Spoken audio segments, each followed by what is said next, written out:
quick at the beginning here. Get a 1-2 hello from GHAZZY. Make sure everyone can hear us fine. 1-2, mic check. 1-2-3. Thanks, sir. And Mike, you want to do the same? 1-2, 1-2. Hello, this is me talking. Sounds good on my end. Can everyone hear us loud and clear? We can hear the mic of Mike. Everybody? All right. Yep, all good. Sounds like we got the all good for everybody. So welcome to the next Tavern Talk with your boy DM GHAZZY, and one more time, Mike from EHG is the special guest today to talk to us about Last Epoch right off the heels of the patch 1.0 release, which just dropped. So we did not get a lot of time to look at it before the podcast. It pretty much just immediately dropped. So thanks for coming on the channel today, Mike. You're welcome. Thanks for having me. I'm excited to be here, ready to get all the questions, the feedback, whatever you got for me. Let's have it. Ready to go. Sounds good. You have what, 2 days, I believe. What is it? Today is the 19th. So the game officially 1.0 launches in 2 days. What's the energy like around the office right now? Buzzing. Everyone's kind of. This is the biggest launch any of us have ever been a part of. I think. I maybe someone has some big game under their belt I don't know about, but like this is the big one for all of us so far, and like everyone's just excited to be here, and like other generic sports interview question answers.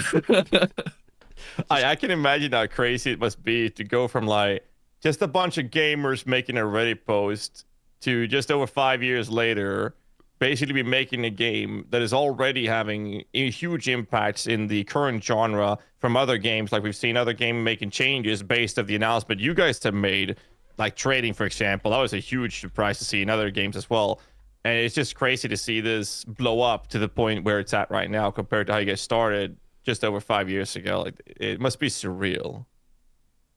Yeah, it's like all of us, you set out to do something like this and everyone's like, wouldn't it be cool if it blew up and we had this amazing things and all the sort of stuff that happened? And like, I talk to my friends and family about it. I'm like, one day this is gonna be big, guys. I swear it's gonna be awesome. And like the fact that it's happening is I still don't know if it's quite real, but yeah, it feels amazing. So hope we're doing everything we can to make everything stick and feel great. And yeah, it's been a wild ride so far. It's just gonna get crazier. So in the 1.0 release, it mentioned that you guys only have 90 employees is the entire company. Is that accurate? Yeah, I don't have the exact manifest, but that sounds right to me. And I feel like Judd just said that in a video, I think, right? Yeah, he just did from the video that just released. And the reason I ask is because it said that a lot of you guys are new into the gaming industry, and that it kind of started with just like a raw passion project of trying to make the game that you guys basically wanted, and just went from there, and it's slowly been evolving. Have you been there since the beginning, or when did you join the project? I joined a few months in, so like I still have the Reddit post that I replied to, and it's one of those original ones, but it was a few months, I don't know, like 4 or 5 months after the first post went out, something like that.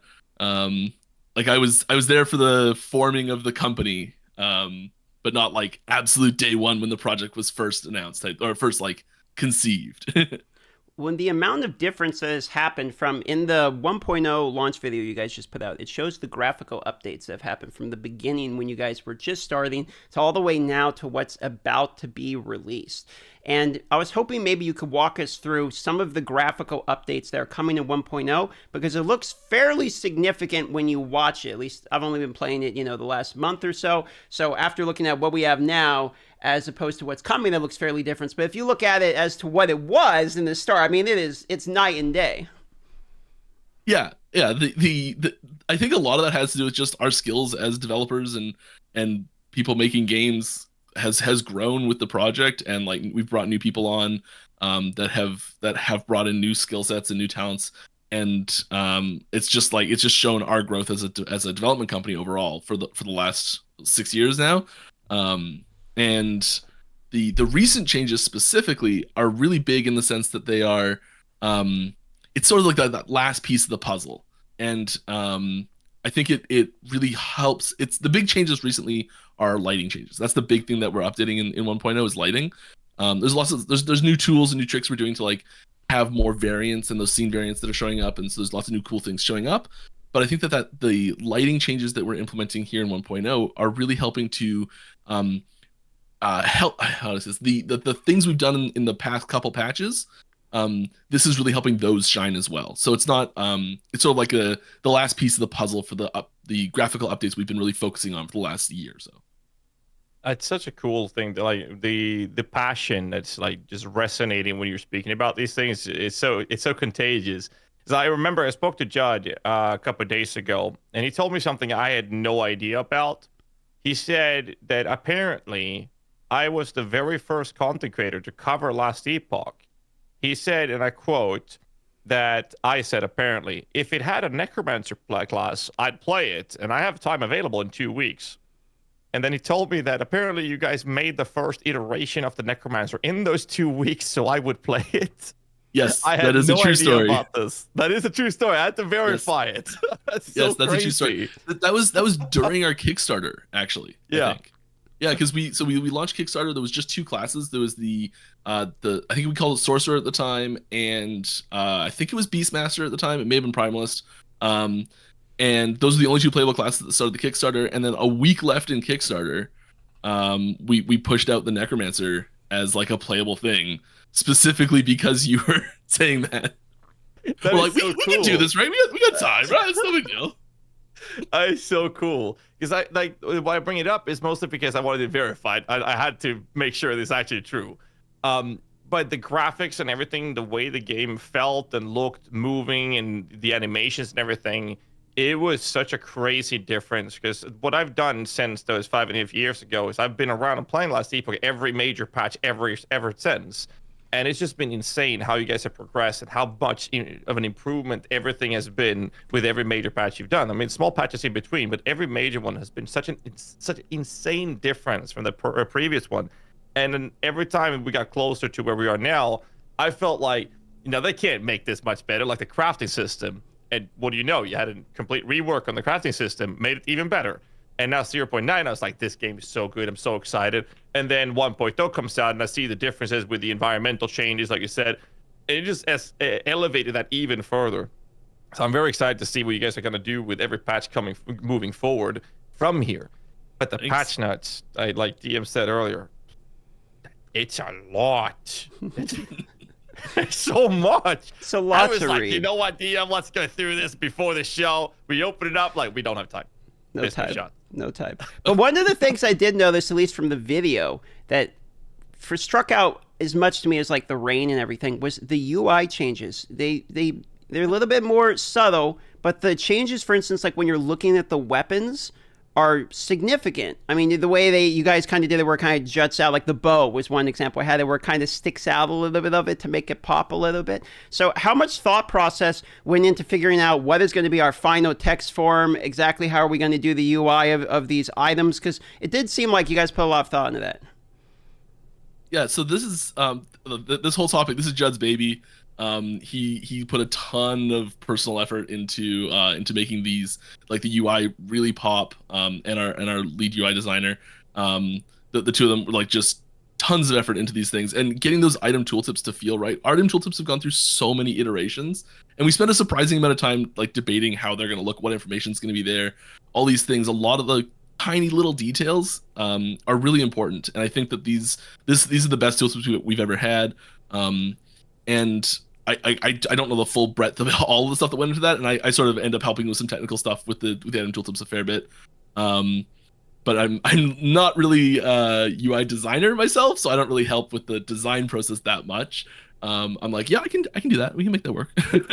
But the text, the font itself, that's another huge thing. We actually went through a very big font development phase where we made our own font for the game, and so that's been a huge update. I think that really helps with the readability. That we've been rolling that font out everywhere we can. It's on the website. It's all into the game now.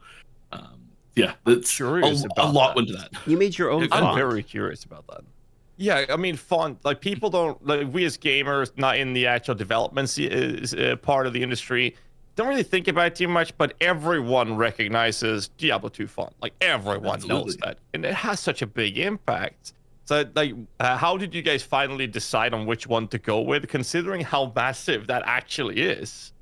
Well, Like, yeah, what that was was the why thought we ended up process? developing our own font, was because we didn't want, because none of the fonts we had that we had available, we either like we weren't going to pay a ton of money to license this properly, or like it's just not quite right in this little bit. Oh, it's just not quite right here, and we want something that's distinctive, and people can say like, oh, when they see that font, they can recognize it as a Last Epoch font.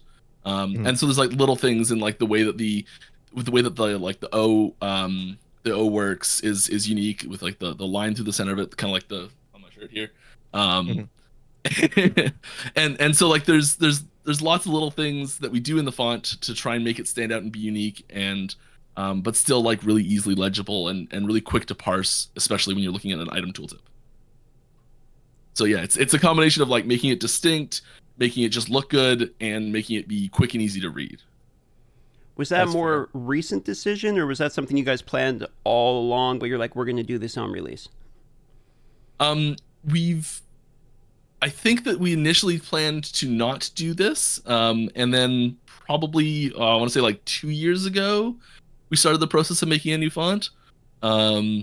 It takes quite a while to do, and there's so many different like slight variations of it. There's like the base font, and there's like a semi-bold version, and then like a full bold version, and then like a title full bold version, and a title semi-bold version. There's just like so many like little different variations on them, and it's just like the ratios on how thick each font character, each glyph is, and like whether or not like the center has like a dot in it. The O is a big thing. There's like a dot in the center, there's a line on some of them, and it's like these little variations. So there's a lot that goes into that. It wasn't initially planned to be, like from our Kickstarter, I don't think we ever thought like we're gonna make a font for this. But I know Judd's a big font nerd, and as soon as we like had the opportunity, he was like, I know exactly the person I'm gonna get to make this font. Like right away, he knew. So, speaking to the Kickstarter, I want to ask one more question about the history of Last Epoch, and then we'll go into, I know it's 1.0, and that's what everyone's going to want to talk about, so we'll go into some of the changes, etc. But the Kickstarter part is interesting for me, because I'm sort of newer covering the game. I'm not like GHAZZY, where I'm literally the first one ever over here. So, what's interesting is, I didn't know you guys started as a Kickstarter. So when you started the Kickstarter, what was your original goal? And was it overwhelming support at that point where you blew way past it and you're like, we really got something going now? Because I mean, this game it's a top seller on Steam, and it's came all the way from Kickstarter. So that journey is interesting to me. How did the Kickstarter start? I mean, so before the Kickstarter happened, 100% of us were just like evenings and weekends, spare time, whoever can do whatever you can do. That's what you're doing. Like we all had day jobs. And the Kickstarter was really the goal of the Kickstarter was, let's become a real company. Let's like pay ourselves money. Let's quit our day jobs. You know, like let's do this full time. We can make a game. Let's do this. And like most Kickstarter campaigns for unfinished products, like board games don't really fall into this that much usually because they're pre-made. But like most video games on Kickstarter, I think fall into the problem of being a little over ambitious and a little underestimating the time it's going to take to do these things. Yeah. We were a lot over ambitious and a lot underestimated the time it would take to do this. So, you know, like there's, and a lot of it's just like, a lot of it grew of like, the scope we wanted to do for things. We're like, okay, we can add that on. Oh, we can add that on. We've come this far. We have to do this. And there's other things that were like, we thought would be easy to do then, and they've just been so unbelievably difficult. We're like, well, let's keep pushing that. There's still things we had planned initially that we still don't have in the game. I mean, not you very managed many. to survive COVID as well. Yep. Which I think being remote was a huge part of that, because we were all already set up completely remote. Yeah, but Kickstarter was one of the most stressful things I've ever done. It was a month of like the first time we've really tried to market anything, the first time we really tried to get ourselves out there, and it was very difficult to maintain through that. There was a point near the middle where we were a little unsure if it was going to happen or not. The funding didn't actually like hit the mark we needed until like the last week, and so it was a little bit stressful in there for a while. And then like as soon as you get over the line, there's sort of this like cascade effect that happens where people are like, oh, it's already succeeded, now I'll put money in. And so like once we got over the line, there was like a big burst that happened after that. And I'm like, okay, that's great. And there was a big sigh of relief. And yeah, it was tough. We got through it. And yeah, I don't know what else to say on that. No, you answered the question pretty well, and now I think we can start probably talking about some of the 1.0 changes that are coming out with it. So I figure we kind of go through from the start of the game, mid of the game, into the game type of question. So I've heard there are, and again, the patch notes just released, so I haven't had a chance to read all 85 billion pages of the patch notes yet, but I heard there's changes to the campaign or more added on. Can you go over any of the changes of the campaign? There's not huge changes to the campaign, so there are still 3 chapters missing, okay, from like the overarching main campaign story that we are planning, and those will get added in future patches. So there's not like a big, huge set piece in the campaign. If you've played through the campaign before, it's going to be broadly the same. There's a lot of little fixes and improvements and just a ton of things that smooth out the experience. That'll just help you get through the campaign a little bit easier than your first time, like just updates to the quest system and how that UI is laid out. Just little things here and there that is just going to make that campaign experience a lot better overall. And it's those polishing touches that I think have a really big impact on it because they take away a lot of those frustration points. But there's not a large amount of new campaign content for 1.0. Being someone who I make my written guides over at Icy Veins, and thanks to that collaboration, I was given the access and the possibility to playtest the closed test realm server for 1.0. I feel like the campaign is noticeably harder than it was in 0.9. And when I say noticeably, I mean it's noticeably harder. Now I'm a big fan of that. I like having a challenge. I feel like feeling that my impact makes my decision making and how I interact has an impact on the gameplay. Do you feel like the difficulty that you're in right now for the campaign specifically is exactly where you want it, or do you think it's a little too much or too easy? What's your thoughts there? Always room for adjustment on that. I'd like to see, I think if we're going to improve the campaign, difficulty scaling, that sort of thing, I think having more opportunities for players to sort of like choose your own difficulty a little bit more, where you can intentionally tackle harder tasks to maybe get through a little bit faster, or take a little bit different route through it to optimize that process a little bit, I think would be a positive. But overall, I'm very happy with where the campaign is launching for difficulty-wise. Yeah. Okay. I noticed that there's new mobs coming to the game that they showcased in the video as well. Are we going to be seeing any of those new mobs within the campaign, or is this a monolith plus? We almost always put them in both the campaign and the monolith. I think there's a couple examples of monolith only mobs, and there's a couple examples of campaign only mobs, but it's a very, very heavy crossover there, and a lot of that is just being able to reuse stuff that we're already using. Getting more life out of the assets we're making is a really big way that everyone wants to. That's making a game, like, you want to use everything as many times as possible without it becoming repetitive and all that sort of stuff. So yeah, it's gonna be in both. Fair enough. Since we're on the topic of mobs, one of the questions that I got pretty commonly was mob density. People were wondering about. Now, I don't know if this is something. Are you guys satisfied with how the density is in the game? Do you want to put more in there? What is your guys' situation when it comes to that question? I think there's overall, we'd like it to be a little bit more dense than it is now. So it's not quite the full density we want to get it to. I think that there's we don't want to go. There is such a thing for us as too much mob density, for sure. And we definitely are cautious not to push it that far. So we are we've been sort of adding these like little increases. The last like 3 or 4 patches, I think we've increased mob density every single time. Just like a little bit here, a little bit there, a little bit more. Maybe shrink a few monolith zones, but have the same number of enemies spawn. You know, things like that. It's a lot of it is for us. We want to get it to that sweet spot without going over. And there's other concerns as well that's limiting us in how fast we can crank that up. And a big part of that is performance, is just making sure that the game is not crumbling under its own weight. If we're like double all the mobs, and it's just like, well, it's unplayable. Fair. Something that specific topic makes me wonder is something I wanted to ask you about later, but I can bring it up now. It's specific to the Warlock class with the Chaos Bolt, actually, but there are other sources of this. effect being in place, and that is life or mana gained on hitting a target. Now, the Warlock one is conditional, being cursed. That aside, the more density you have, the higher efficiency nodes like that has. We're also in a current state with a game to push the highest endgame or corruption levels is currently very favorable to play as a low life character.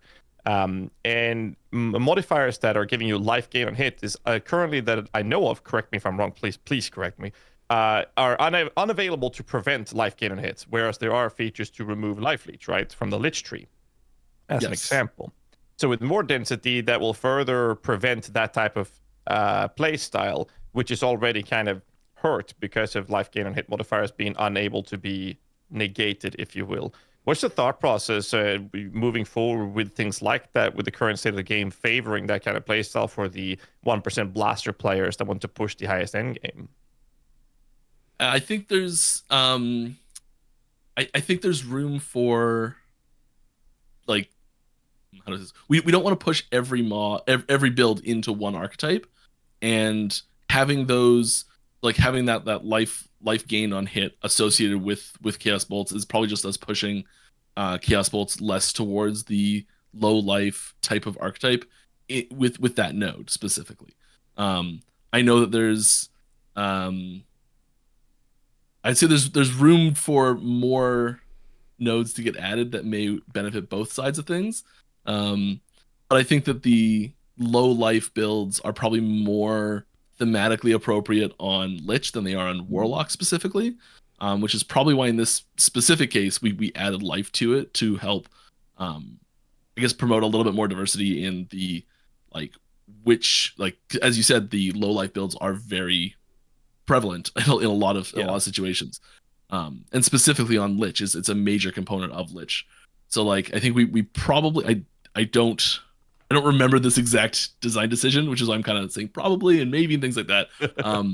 But my guess on the matter is that it was specifically because we were trying to make a little bit, like, okay, you're low life, Lich is probably the more thematically appropriate way to go. Maybe you're focusing a little bit less on low life stuff. Maybe Warlock's more thematically appropriate way to go. And that's not necessarily a cold hard cut, but just, like, there's maybe a little bit more push in those directions on those ones. Fair. As a follow-up to GHAZZY's question, when you do, let's say you increased mob density, for instance, how much of the game, therefore, is affected on the development side of it? Because you have everything from experience gain to the performance issues you're talking about to the very specific build type of iterations that are changed to what level you end up after the campaign, for instance, depending upon how you blast through. So does adding mob density into a game, I'm assuming it's much more complicated than just we want more monsters. It changes everything about balance? Yes, you hit on all the major points there, and yeah, it does affect all those things, and all those things get changed in concert together. So we look at how fast are people, and we run tests, a lot of tests on, like, just what level do you get through to the end of the campaign at, and, like, we have projected models of how much we think it's going to be, and then we run actual practical tests and see how much it's going to be, and, you know, like, compare those differences and see how the changes we made actually affect things, and that helps us make more informed decisions on how we're going to adjust those other things down the road as well. But yes, it affects all those things. It affects how many items you drop. It affects how much bonus stability you gain from the monolith on how many enemies you're killing just incidentally by, so you're, like, running through with, like, a righteous fire type effect. Like, if there's just more density, you're killing more enemies, you're getting more bonus stability. So does that change the rate that you're working through, like, each monolith timeline?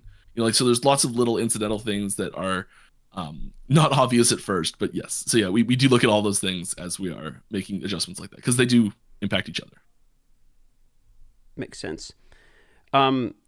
Since we're on the topic, and then we can move on from the topic of performance, is something I'm noticing we're talking about here. One of the most common questions I get in performance related is loading screen times and how that's affected. I'm sure you're very familiar. This is, you know, something people will probably ask you all the time. So in 1.0, has there been any changing of loading screen times, or is there information behind what could be affecting that?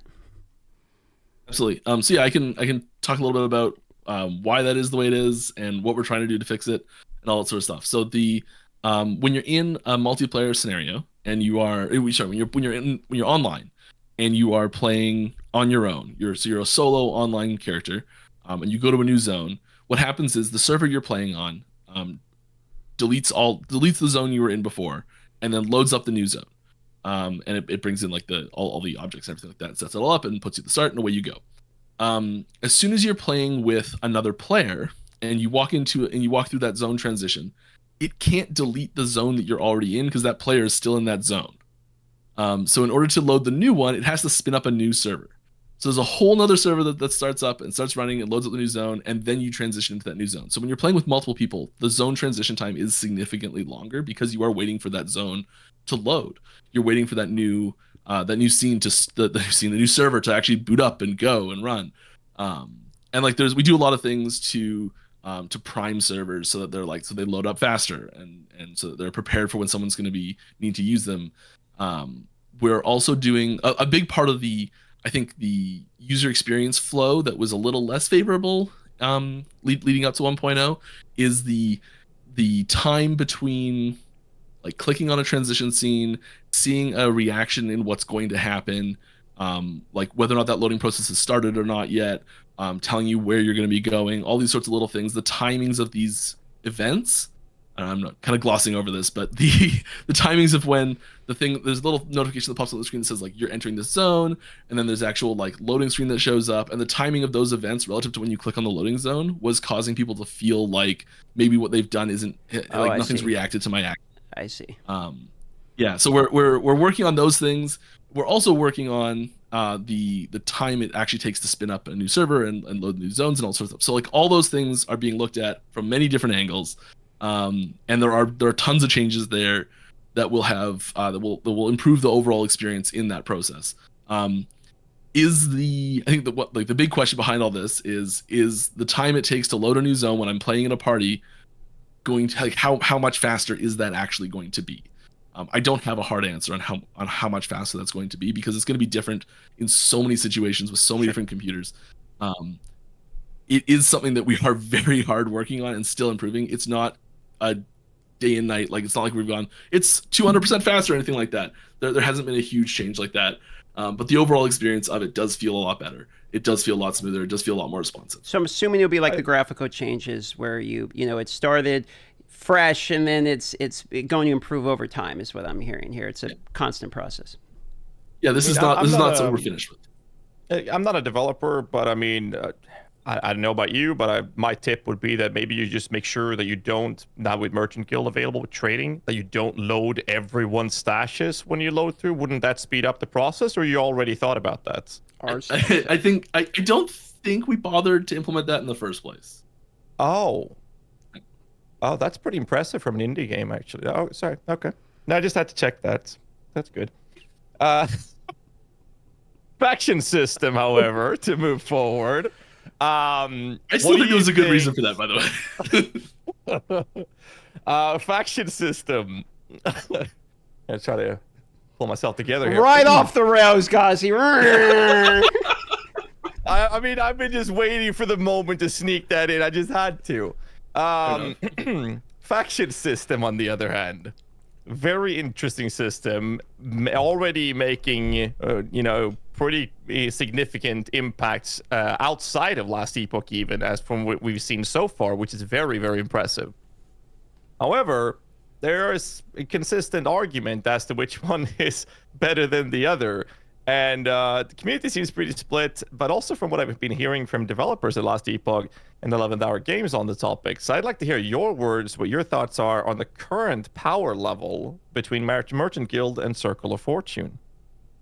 Yeah, so I think I think that I'm very unqualified to answer like a predictive question accurately on which one's going to be best. I think that the ability to trade with people is incredibly powerful. I think just the ability to go to the bazaar and say, okay, my build is specifically missing one piece, and I have the money to buy that one piece. I can go get it right now. I know it's there. I know how much it is. I can go get it. Like that alone is so powerful that like almost no matter what COF has to offer, it's like Merchants Guild is going to be able to compete with that. No problem, because it's just so strong. And so I think Merchants Guild overall is going to have the edge.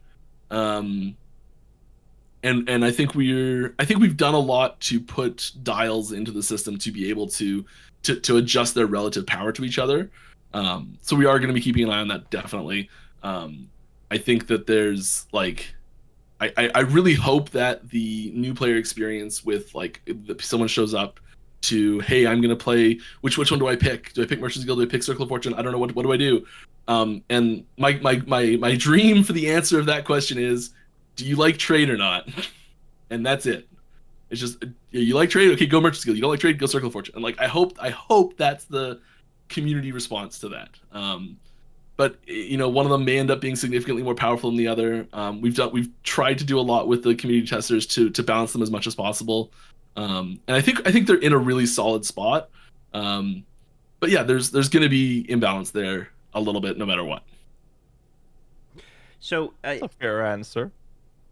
on the topic of trading, I know that you need, from what I saw in the video and my understanding, and please correct me if I'm wrong, but it's you trade with both gold as well as the currency in which you farm and earn by actually playing the game, correct? So if that is Yes. Go ahead. Yes, mostly. The only thing to note is that the favor which is the thing you farm by playing the game. Favor cost is the price you're paying to the Merchant's Guild itself in order to interact with the system. So that's not going to the other player. Gold is going to the other player. So then my question is about that in particular. So if you have to earn the favor in order to do the trading, what is the cadence by which you guys are developing it in order to do the trading? In other words, how often are you guys wanting the player to be able to interact with the merchant to get these upgrades? Yeah, that's a great question. I think that's going to shift. That's one of them. That's the primary dial we have to adjust to make things feel better, especially relative to each other as well. So both COF and MG require their own favor to interact with their own systems, and I think this is going to be something that we get a lot of feedback on of like, hey, I'm not able to go sell enough things because I'm not generating enough favor. We want people to have enough favor that they're able to sell all of the items that are like really the standout items that they're getting, but they don't want to use. So like the amount of items that they're naturally receiving, but they're like, okay, I don't have a mage, but I got this sweet mage weapon that I can go sell for a bunch of money. And all the items that are like stand out really great that you're finding, hopefully you have enough favor to go and sell all those things and still be able to buy items that you need to finish your build off as well. So I think it's less on specifically how frequently you're going to sell things and more just relative to how many items you're finding as well. So you shouldn't be sitting with a backlog of items that you're like, well, when I get enough favor, I'll sell this type thing.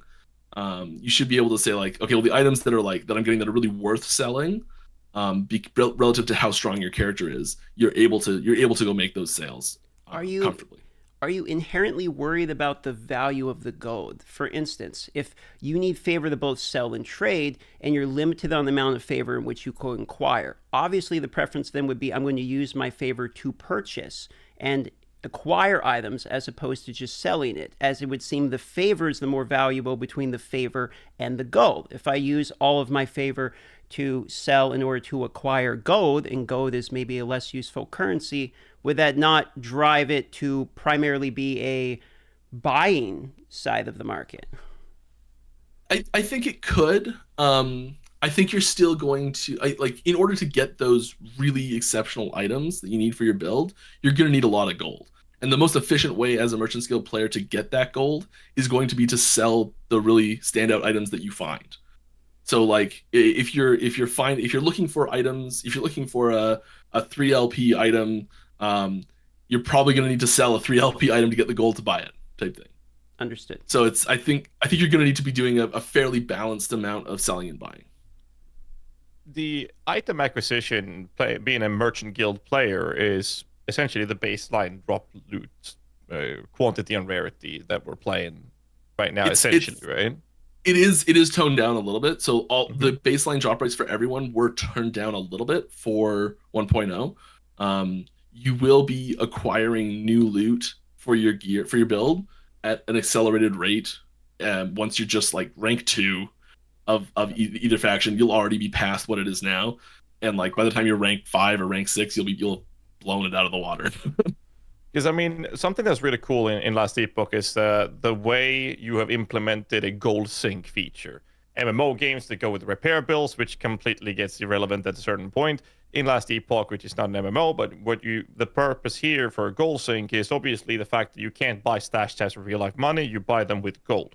At a certain point, they go up and cost 10,000 more gold per stash tabs moving forward. I think it's a great system. It's fantastic. But there's also a limit to that because you can buy a cap of 220 stash tabs or something. It's absolutely insane. It's 200, I think. Yeah. 200 even, yeah.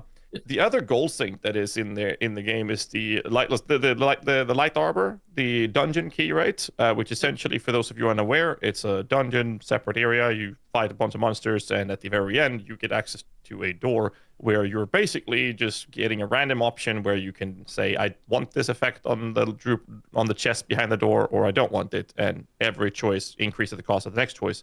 And you can spend millions of gold in there to get so many item rewards. Do you think that entire dungeon becomes kind of irrelevant in a Merchant Guild player playstyle, since you're just RNGing, trying to get some good items for a lot of gold that could be used for trading? What's the thought process on that? Absolutely. So I think that you brought up a good point about its interaction with the Merchants Guild, and I think it's actually one of the most key pieces of the Merchants Guild that's going to make the system work nicely. And the reason for that is that it is the major gold sink that is directly tied to the same type of thing you're spending gold on in the Merchants Guild. So this is basically what's going to stop inflation from getting out of control. As people are buying and selling items on the bazaar, items are disappearing out of that economy, because as soon as you buy an item, it's got a Merchants Guild tag. You can't resell it, so it's gone. So items naturally just leave the economy. Favor is the cost to interact with it. That goes away as it happens too. But gold changes hands and can be reused. So gold doesn't leave the economy naturally, and gold just will keep building up and building up and building up. And as you go, you'll end up with these items that are like, if we didn't have a way, like a release valve for gold out of the economy, you'd be in situations where you're like, oh, this item that was maybe 100,000 gold at the start of this league, at the end of the cycle, it's 2 million gold. And it's just ridiculous, and players who are maybe newer players don't have the ability to hop in mid-cycle and actually play. So I think for some like people who are really in like that high-end trading situation, they're really into the Merchants Guild. They got a ton of gold. They're finding items because they got a super high drop rate for things, just like because their character's really strong, and they're finding these ridiculous items and they're selling them for tons and tons and tons of gold. And then they say to themselves, hey, I can go buy this item on the auction house for 1 million gold, or I can go take that 1 million gold and I can take to Lightless Arbor. And because the prices on the auction house have inflated so much, it's now actually better to gamble at the Lightless Arbor, possibly. So like, I think players are going to start at some point. There's going to be this like shift in the economy where people are like, oh, is it worth it to buy items, or is it worth it to go to Lightless Arbor? And there's going to be sort of this equilibrium that happens where it's debatable whether or not which one's better. And that's sort of where the gold prices are going to just like rest. And like if we change the drop rates on Lightless Arbor, that's going to change the point that the gold prices rest in the Merchants Guild as well. I think that's a pretty fair take, personally. Absolutely.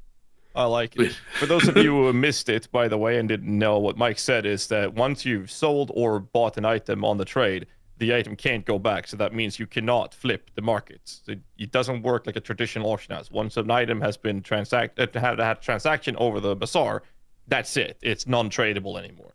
Just to verify that, you can't even trade that to another player. But a follow-up to that question is, are you able to gift it with a resonance orb? Yes, exactly. You got the terms perfect.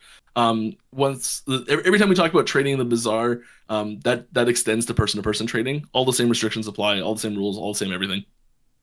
But yes, you can, if you buy an item off the auction house and you apply a resonance to it for a friend of yours, you can then gift that item to the player, and they can use it as long as they also meet the rank requirements to use that item. So if you buy something off the Merchants Guild, and then you resonance it and gift it to a COF player, that COF player will not be able to use it unless they switch to Merchants Guild.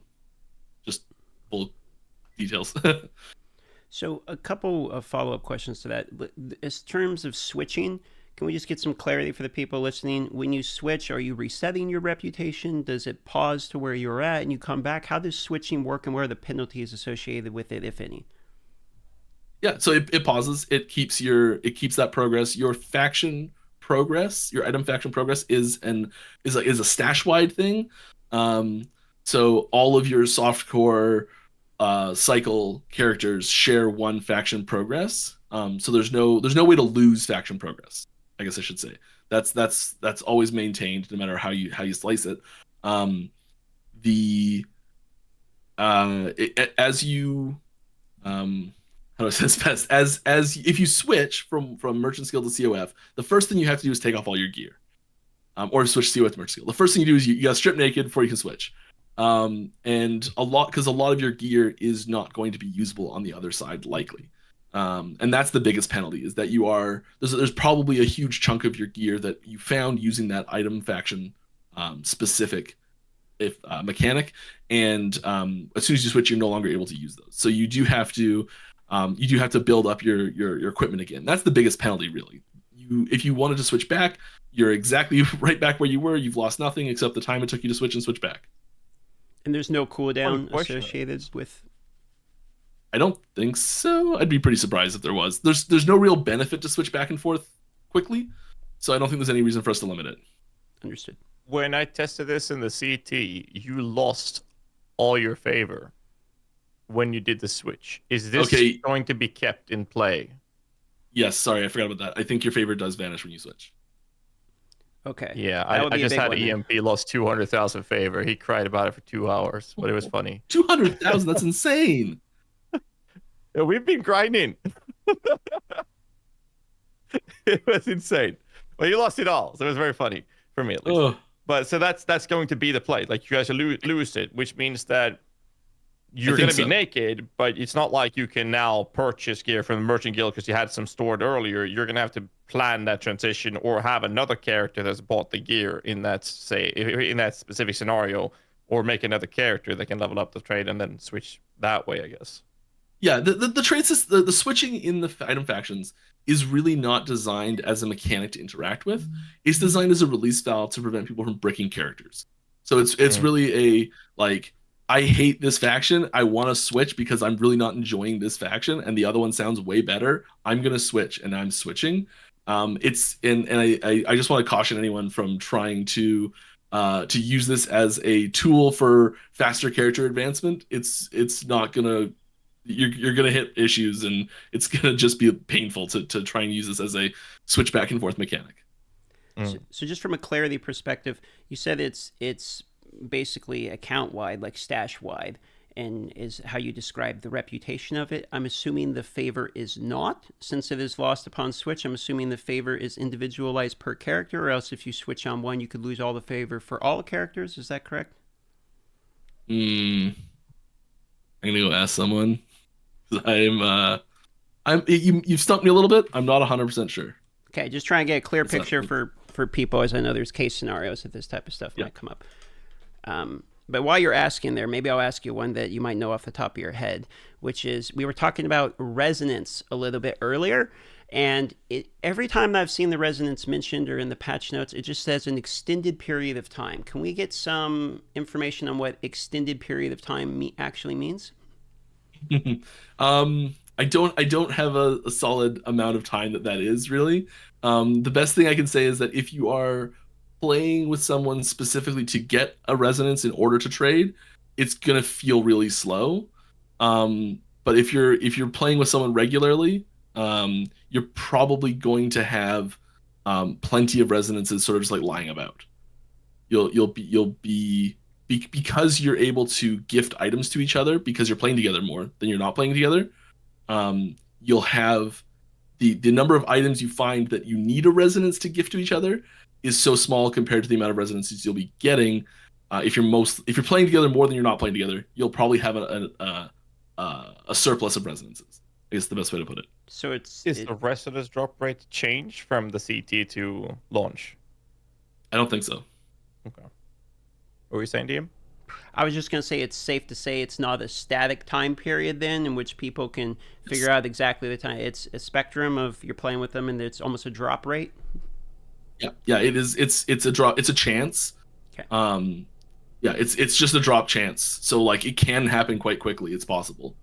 But it is so it's a low drop chance to happen, and it is random. So it can, yeah, and because there's different types as well.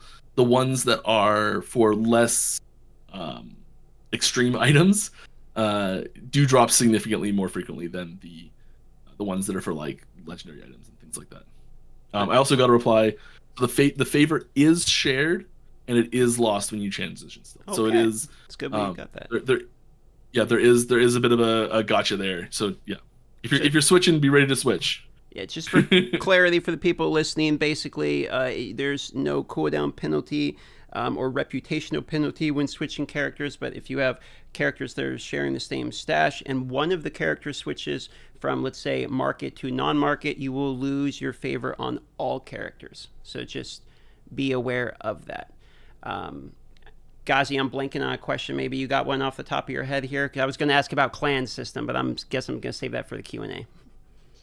I was just thinking we could touch upon just end game rebalance. Kind of cover the factions, we cover the campaign, the generic stuff's there. So when it comes to the end game rebalance, since you made some significant changes in difficulty, which is already noticeable in the campaign, and moving into non-empowered monolith, something that I think a lot of people have been voicing, myself and a bunch of other content creators as well, is the difficulty spikes are right now in 0.9 at a level where you basically hit at the point where you've unlocked the next level of content. So a prime example would be non-empowered monolith. Now I'm going to start empowered monolith, which is 100 corruption.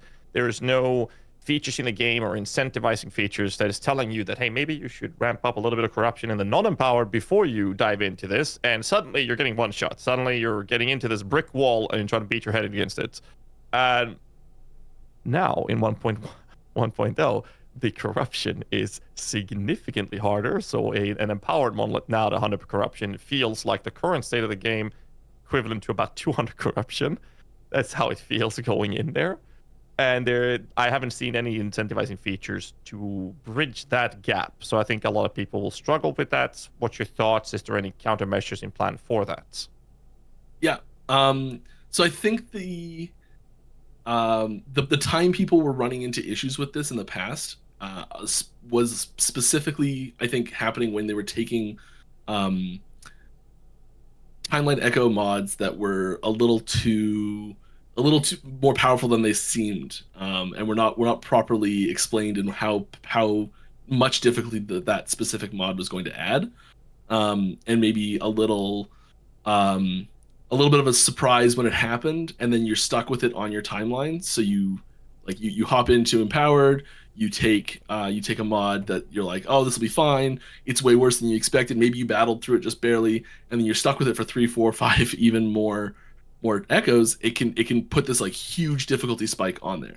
A big thing we have done is that there's a lot less of that, so you'll end up with a more consistent experience on difficulty relative to corruption level, and you'll because there's a really seasoned veteran will come into empowered monoliths and won't fall into that trap, and we'll have a lot easier time and a much smaller difficulty spike. So I think that that a lot of people were falling into that trap, very understandably falling into that trap, because this was our fault, not theirs. And I think that the other changes we're doing in the monolith are going to really help with that issue. So yeah, I don't think you'll see a really dramatic increase in difficulty bump going into empowered, but I do think at the same time it's a good thing that there is a difficulty bump there. Because I don't know about you, but like I still remember like the first time you take a character to hell in D2, and it's a huge shock. Like you're like, oh, I was crushing Nightmare Act 5, no problem, and then you hop into Act 1 hell, and you're like, oh, I need 20 more levels. I'll be right back.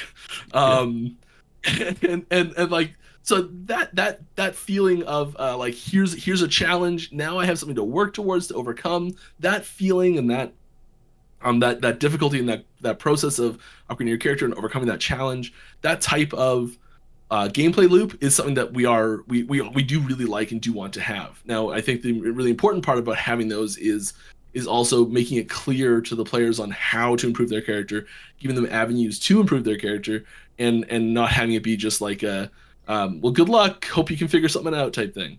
And so I think we're kind of attacking it from multiple angles to make that gameplay experience more fun.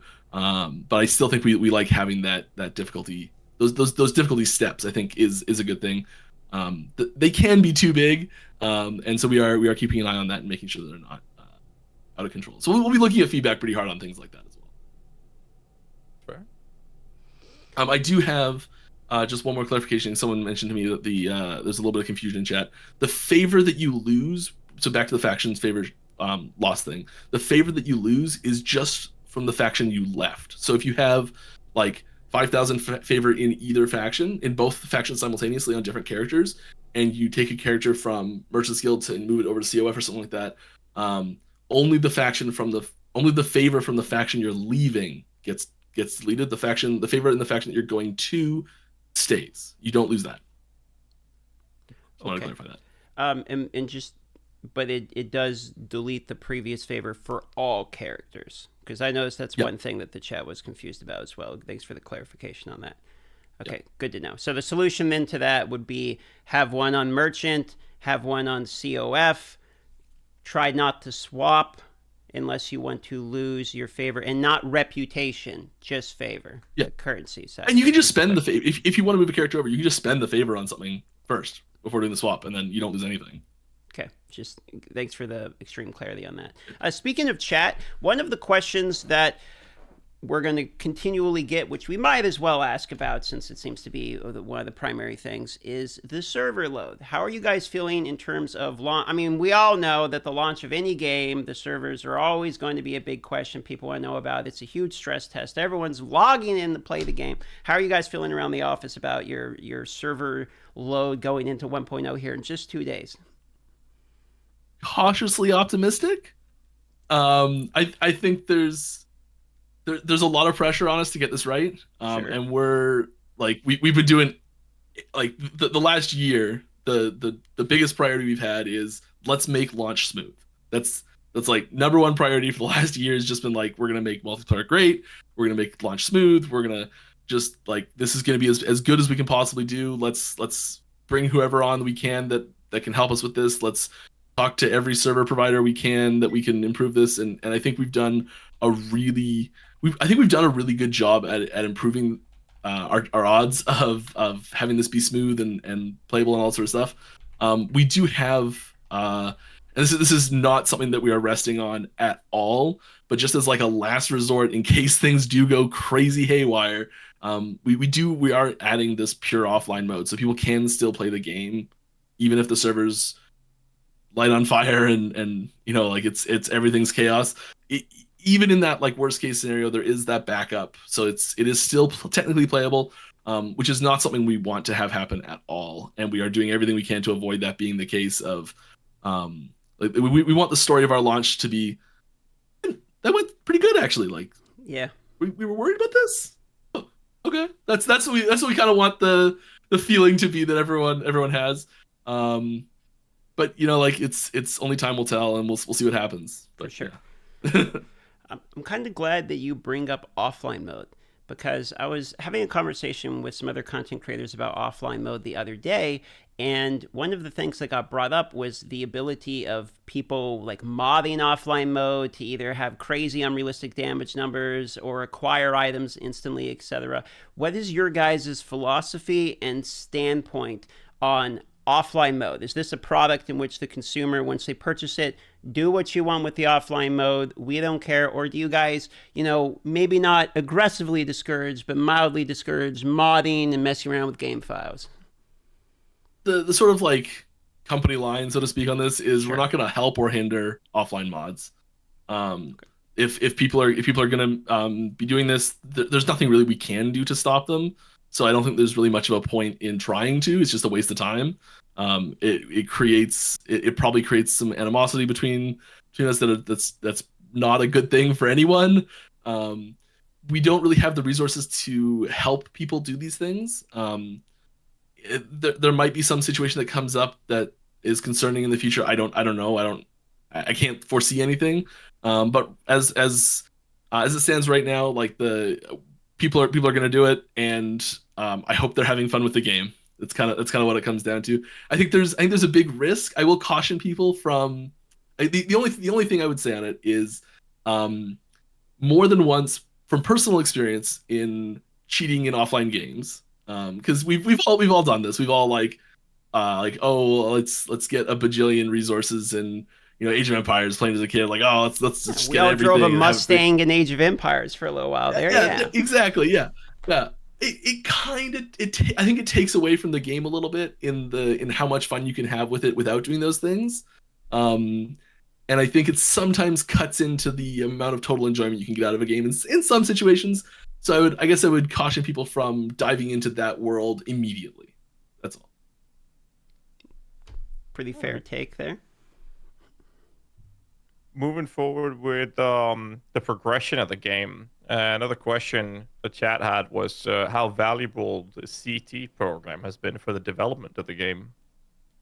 I think it's been critical, key, essential.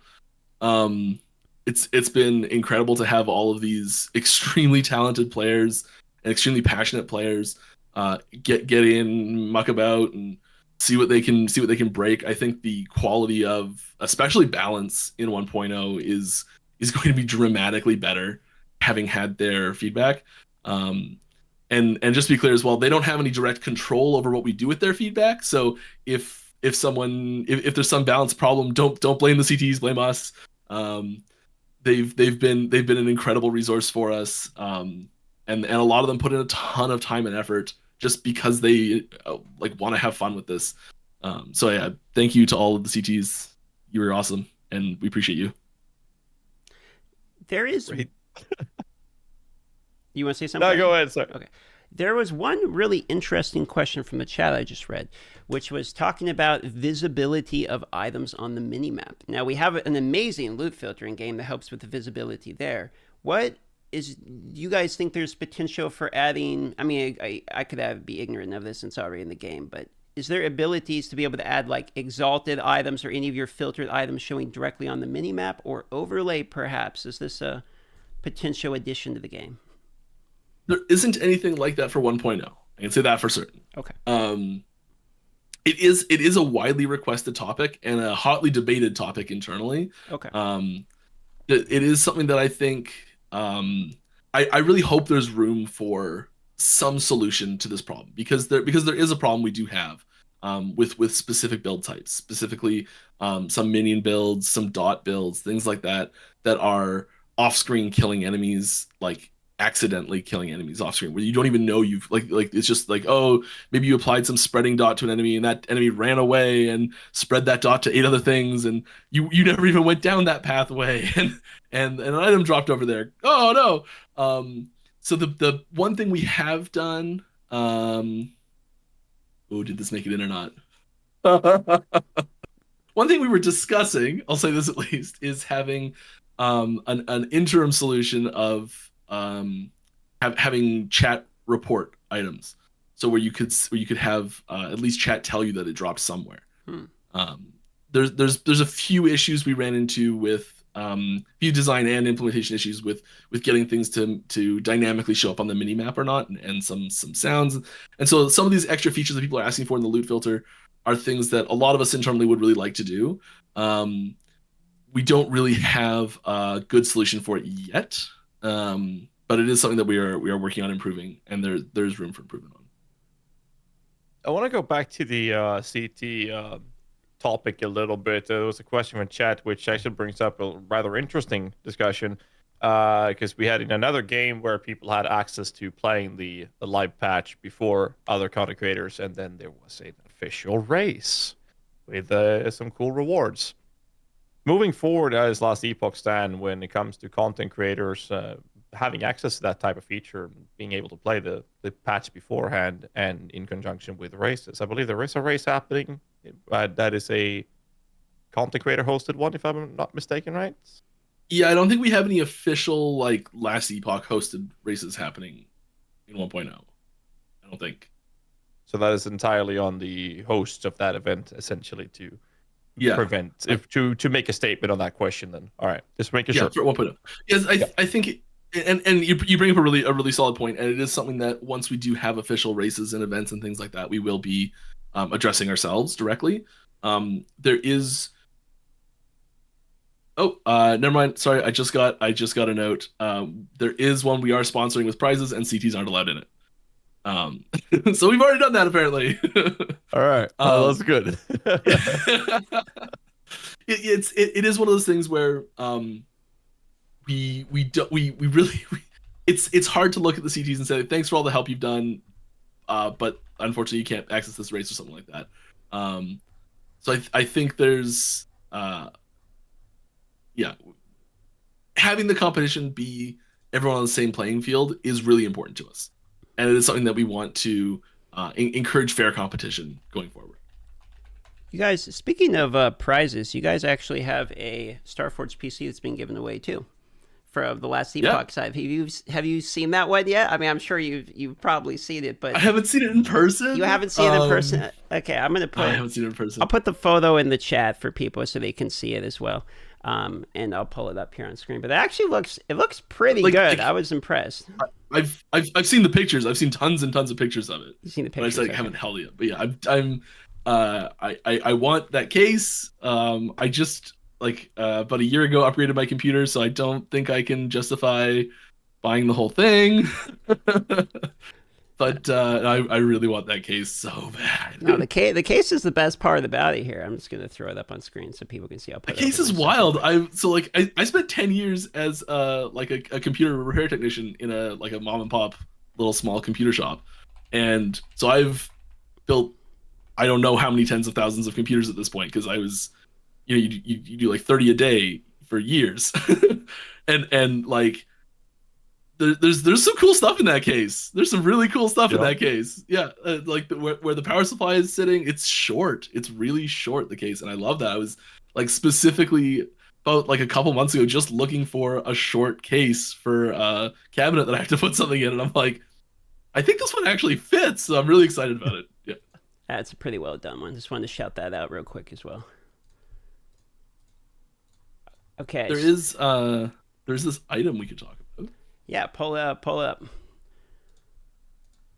Or else I would start digging through the huge endless list of questions that we have. If you have something you want to go for it, Mike. So we had the crazy serendipitous opportunity to work with David Harbour on an item, which was so wild for us. It kind of came out of nowhere. None of us really expected it. There was some random comment he made on an interview he was doing about playing Last Epoch, and we're all like, no way, really? Okay, let's go. And so he had some really cool ideas, and we got in, and so he just spoiled the item on his Twitter account, I think, or X account, or whatever it is. Let me see if I can pull that up while you're talking. Can you? Running after it. You wanna say what it is, or should I pull it up? Because I haven't seen it yet. I'll be curious to know. I'll see if I can find it while you're talking about it here. There's if you scroll up in our chat here in Discord, it's there. Oh, perfect. Ah, yes, nice. Okay, let me get this. I will get this downloaded and thrown in here as an overlay so people can see this. Yeah, so it's got some cool effects in there. Yeah, I know, GHAZZY, you'll like this one. Oh, I knew it was gonna be a minion one. David, if you're watching this, hit me up, by the way. Yeah. Holy. Okay, I'm gonna pull this up here. It's gonna cover all of our faces here for just a moment while I cut to it. All right, so Wraithlord's Harbor. Oh, okay. All right, he's got his name in there. Armor, cooldown, recovery, minion speed, +1 to summon Wraith, minion movement speed, minion melee damage, minion spell damage. Casting a summon from Wraith instead summons a Wraithlord. Why don't you read the rest of this here, GHAZZY, and then explain to me exactly what I'm looking at and what exactly this means as a minion person here. Well, we get plus level up Wraiths and a significant increase in minion movement speed, so we can properly utilize melee damage from pretty much any melee minion. It's one of the problems with them is the gap time of them moving from where you are to where the enemies are, even with the experimental traversal skills. And you cast summon Wraith instead of summons a Wraith Lord, which is new. And this Wraith Lord, I'm assuming, is going to be bigger, cooler, and badder. Kind of excited to see how this one looks with the Summon Wraith tree and summons other Wraiths for you while in combat. So basically, this Wraith Lord is going to summon the Wraiths for you. And if I'm not mistaken, I believe that Summon Wraith costs base mana is 20, so it's not something you can very easily sustain. So if the Wraith Lord is casting this for you, that means your army of Wraith is going to be managed by him instead of you, which is a quite significant change of the gameplay for the Wraith play. While at max Wraiths, the Wraith Lord casts Necrotic Beams, regularly consumes all of your non-Wraith minions to empower itself, so bye-bye the non-Wraith minions, and gaining temporary max health equal to 10% of their maximum life and 10 flat spell damage for 10 seconds. Which is quite significant in general, but I'd like to see the numbers on that Necrotic Beam. I'm assuming it could be similar to the way the burn beams of the new class stuff that we're going to see in 1.0. But I'm not sure. Maybe you can verify that, Mike, on the base numbers of the Necrotic Beams. If anyone has I don't have them in front of me. I closed everything to start this, so I wouldn't have anything accidentally pop up in case. So I don't have it in front of me. Sorry. The funny part with this is that this reminds me of the race you guys hosted 4 years ago. First to level 85. I believe I ended up rank 3. And the build I was playing was a unlimited Wraith summon build. And the balance there was to make sure I didn't summon too many because that would crash my clients. This is 4 years ago, I think. So this lies pretty close to my heart. I'm actually going to be looking for this one on launch. This is going to be fun. Very excited. And can we just talk about the art for a second here? Because like, looks fantastic. Yeah. Oh my god. I know. Look at that. The half skull, the kind of cracked skull with the horns. Looks pretty good. I got it pulled up full screen right now on the stream so everyone can kind of see it. But so David Harbour is he's a fan of the game, is he? Yeah, he's a sneaky fan of the game that just we had no idea, and we were blown away. It was great. I actually had one of my friends. He saw a social post about it go out, and he like immediately just sends me this huge string of text like, "You have it in with David Harbour. What's going on?" He was giddy for a few hours there. Like, yeah, no big deal, whatever. This is in 1.0? Yes. Oh, nice. Okay. What's the drop rate of this helmet? I need to know. Someone help me out here. I don't know. It is a if I remember correctly, a medium high rarity. Okay, CUF's gonna carry me. I'm going for it. Oh, dude. Okay, I've got the base lord. Wraith Lord Beams, base 70 damage, 3.5 added scaling ratio, 350% added damage scaling ratio. It's the same damage as the Stygian Beams from Warlock. Did you send me that info on a Discord PM? Of course, we couldn't go one podcast without GHAZZY freaking out about some minion shit here. More minions for GHAZZY. You got to redo all your builds now, boy. Those are nasty stats. It only casts that when you're at max rates, though. Yeah, I'll fix it.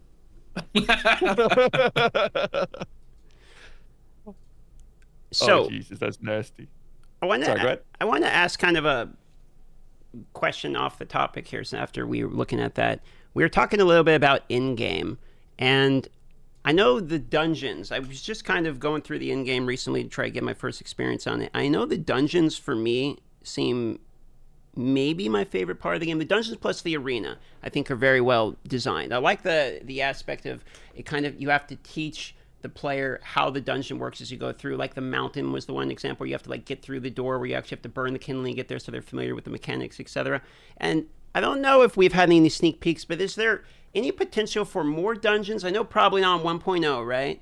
But is there plans for more dungeons going into the future? Or are you guys pretty satisfied with the 3 you have? No. Three is a hey, look what's possible. We have this idea of dungeons. Here's a preview example of some that we have done. Get ready for more. So get ready for more. That's the headline that I'm hearing here. There's no more in 1.0. Sure. I don't think we have any plan for 1.1 either. Just warning there. But yes, there is. The dungeon system was very intentionally designed such that it could be extended to more dungeons. And there's quite a few mechanics that we see get suggested from our community pretty frequently that I'm like, that's a dungeon reward. That's a dungeon reward. And it's like it's such a great framework for systems, and we definitely plan to expand on it. It's one of those things that it gives us a really unique design space because we have that extra sixth ability that is specific to that dungeon that everyone gets, and it gives us opportunities in boss design, in just like gameplay mechanics design, things that we just can't do in the arena or in the monolith or in some other system. And it's really a key part of our expansion process for endgame going forward into the future. Furthering the idea of going into content and what's going to be available in 1.0 is obviously the multiplayer is going to be very, very prevalent in the community. Another question from the community was about like matchmaking system or maybe a sources for people to find other people to play with. Is there any sort of mechanics in play for that purpose, or are we currently only looking at like Discord communities, streamers, and whatnot? Right now we are still there's no major changes there for 1.0. Having an automated party making system where you can say like, hey, I want to go do this dungeon in a party, or hey, I want to do some like corruption 300 monolith farming, and want to party up for that sort of thing. Having those types of systems in place where people can more easily like find people to play with to do the same type of content is something we want to add to the game. We were unfortunately unable to get it added in yet. There's a few stumbling blocks we hit on a few of those systems, and it's something we are very interested in adding onto the game.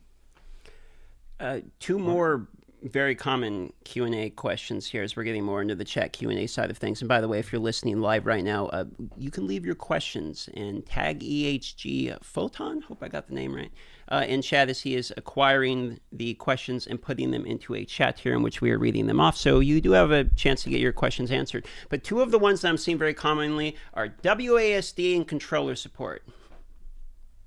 So controller support it's already in the game. There's improvements to controller support for 1.0. It will be it'll work more smooth. It'll feel better. There's lots of little adjustments here and there for all sorts of controller stuff. Better controller navigation in menus. There's all sorts of little changes all over the place for controller stuff. So yes, we are controller support is a thing. It's there, good to go. It's not. Sorry to interrupt there. Like, I know for a fact people have been playing on the Steam Deck, but it's not something you officially support. Is that coming as well? I figured you could throw that in there as you're answering. Yeah, sure. I'll touch on that too. Yes, Steam Deck is not officially. There's no Steam Deck checkmark. It's not ready to go. It's not finished. We have been improving things that help Steam Deck incidentally, so it will play better at 1.0 than it has in the past. Nice. It's just not something that we are ready to say yes it works, because we don't test on it. We don't have any Steam Decks in the office. We don't have, it's not a platform that we check to make sure there's builds that work for. So we're just not ready to approve it yet. I'd say it's something that we are looking forward to hopefully doing in the future. I can't quite commit to it yet. There are a few people in our community that are very familiar with the steps to take to make your Steam Deck play Last Epoch a lot better than it does natively. So as the community, there's people that'll be able to help you out. It does play surprisingly well already, but it's just not something we officially support yet. Crap, what was I talking about before that? Back to the original part of the question. I think might have been the one we haven't covered yet. Sorry. It's no worries. Yeah, WASD movement is the timing of WASD as a control scheme in ARPGs in general. We hit in a really awkward time, I think, and so we were planning out features for 1.0. We were planning out what we're gonna put in 1.0, and WASD support wasn't a conversation in the RPG community, other than a few little whispers here and there. We were getting one person a year asking us for it, type thing. I don't know what the exact rate is, but it was very rare that anyone would say anything to us about it. So as far as we were concerned, it wasn't something our players wanted. I'm sure there were lots that did, maybe weren't saying anything, but like it wasn't in our face. It wasn't something that we were like, people want this. It wasn't in other ARPGs. No one else had announced it. Like it was pretty much a whatever thing for ARPGs. We did look at in, I want to say about August or so, we did look at, hey, do we want to do this or not? I can't remember the exact date. I'm probably off on that, but yes, we were like, hey, is this something we want to put into the game or not? There's a lot of other things that we would have to change in order to actually get it into the game, and we're like, this is a huge amount of work. This is cut some other feature amount of work for 1.0, and we're like, the other features are more important. We're not going to do it. We don't. This is not a feature that we want in our game right now. It's not worth it. There's a few other things that incentivize us not to put it in as well, but. So we did decide we're not going to have WASD movement. Then the conversation in the community shifted pretty hard, and other games started adding it into their repertoire as well, and it became a much hotter topic and a little bit more expected.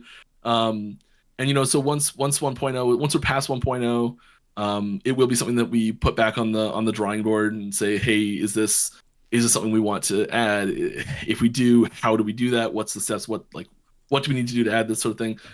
Is that cost effective for us? There's a lot that goes into deciding if or when this happens, and so it's on the table. It's not something that's going to be there for 1.0. There's a lot that goes into it, a lot more than you think. Yeah, understood. So just to clarify, it is something you guys are open to. It's just a timeline type of issue, trying to get it in when you can. Yeah, I wouldn't. We're not ready to say like it's coming. Sure. We're not ready to say that. We're ready to say we'll think about it. Understood. Speaking of not ready. Last time we had an interview, I asked you about consoles, about gameplay coming to the console, and it was an answer of we can't talk about it yet because it's one of those situations where it wasn't ready for a public conversation. So I'm gonna poke you again about it and ask you here: is this something that we can talk about today? I know I'm seeing questions about consoles, and here are we in the same kind of bubble of it's not.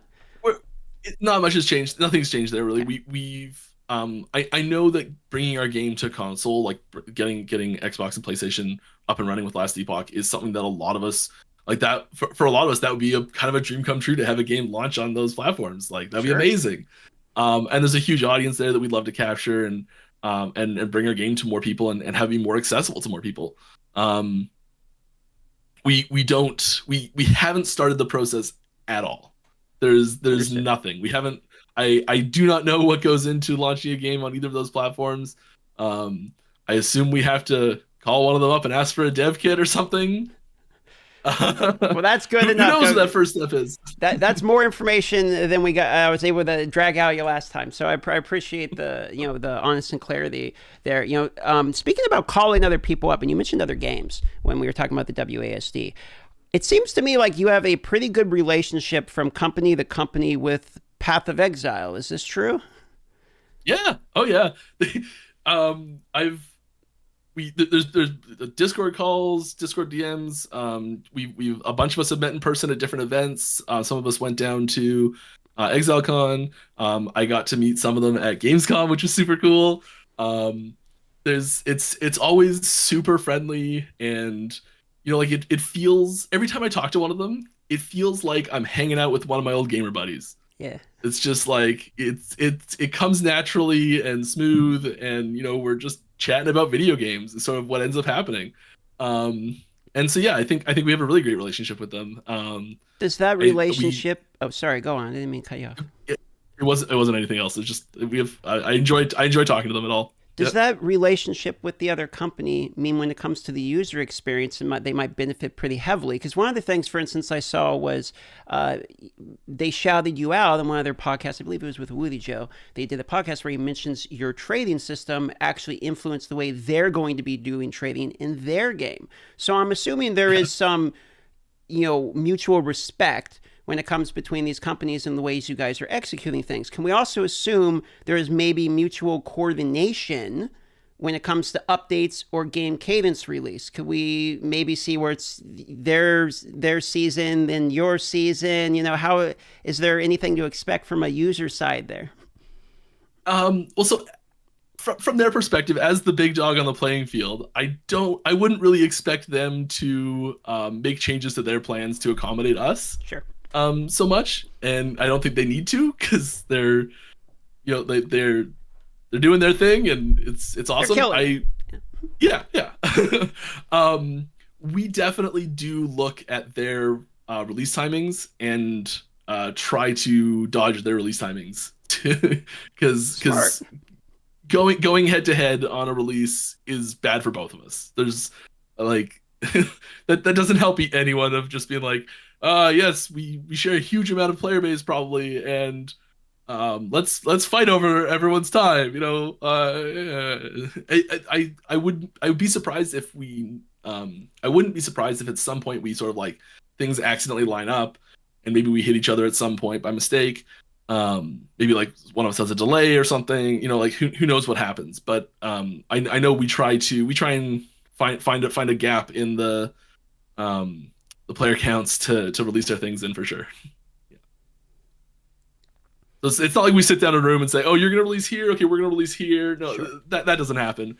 But the reason I brought up the question was because it did seem like the timing release of Last Epoch was nicely slated. I originally brought this point up on a different podcast where it's like, I was a little bit worried because like you guys are releasing, and then we got like the PoE 2 beta and stuff coming up. But then people pushed back in the podcast and said, you know what, they timed it perfectly. It's kind of a dead time right now in the ARPG scene, and people are looking for something to do. And when I started thinking about it, I'm like, what, he's actually right. You guys are releasing at pretty much a perfect time between seasons of the others' games. There's no major release for a number of months. It's fairly rare that in the ARPG scene you get 1-2 pretty much full months of just, this is your sort of release timing. Yeah, we got really lucky. I think PoE also pushed back something. They announced a slight delay in their next one after that too, so we got a little bit more of a cushion there even too. So yeah, I know a lot of planning went into picking a release window. So yes, very intentional hitting that bit of gap. And we will try and do the same thing going forward. Speaking of the release window and everything that's led up to the decision of this date and everything that's now set in stone for the release in 2 days from now, what are your expectations when it comes to the delivery and the performance of the game on the market? Twitch and player base. Like, do you have any expectations? Like how many people are going to play that sort of thing? Yeah. I'm sure that there are people in our studio that have like industry fact-based predictions and things like that. I try so hard not to look at the numbers of exactly how many people are playing, and like I just want to see people having fun with it. That's my like measure of like, was this successful or not? Like, are people are the comments that I'm seeing of like, I'm having a lot of fun, like that's what I want to see. There's a small part of me that's like oh, I want to see a 6-digit number of people playing at the same time. Like, yeah, I'd love to see that. Absolutely, that would be incredible. I don't have any predictions for you. I'm sorry. I don't feel confident enough in my knowledge on the market. I'm glad you sort You're of way too humble. I'm glad you sort of bring up the quantity of players. One of the main talking points we see from larger companies is they look at a balance of quantitative and qualitative data. Tends to be one of the going lines in the ARPG space. So my question to you is, how much do you trust and rely on player and audience retention data as opposed to what the player and audiences are actually saying? Sometimes they can be at heads with each other. How do you manage this? Yeah, that's a very difficult question to answer. I think it depends pretty heavily on. I think you have to rely heavily on your experience with games like this, and see, and try and draw those conclusions on is the relation of what we're seeing in the data, like is that giving us good data or not? And I don't have a good answer on how you would separate good data from bad data in a situation like this. But it is really important. I think we probably look at qualitative data more than quantitative data compared to some of the bigger companies, probably. I would assume, just because it's probably a lot easier for us to wrangle that information, because there's probably the data sets they're getting with on bigger companies with their quantitative data is those data sets are way bigger and way more reliable data because they are so much bigger and they have more metadata on the information that's coming in and all that sort of stuff. And so I think it's easier for us to look at that qualitative data than it is the quantitative data compared to someone like Diablo, for example. Well, I appreciate you trying to answer that question and giving like a precise answer, because that is, I know that's a difficult one where I'm kind of asking you a very foggy, gray area, almost impossible answer. So you did a good job handling that. I appreciate that. Thanks. I have another one that's been on my mind for quite a lot, and it was cited in chat as well. It's about the cycle versus legacy. Now, the understanding is that the first cycle, releasing on with the launch 1.0, is essentially cycle 0, if you will. There's now specific extra mechanics outside of the faction system, which is meant to be a core mechanic, so that will be available in legacy. So I guess there's two questions to this. Moving forward, I'm assuming we're going to be seeing mechanics which is directly gated to the new cycles in the future. And the follow-up question to that would be, what is the intent to incentivize people to play the cycles over legacy? Because right now, all the mechanics that we're seeing on launch is also in legacy on launch day.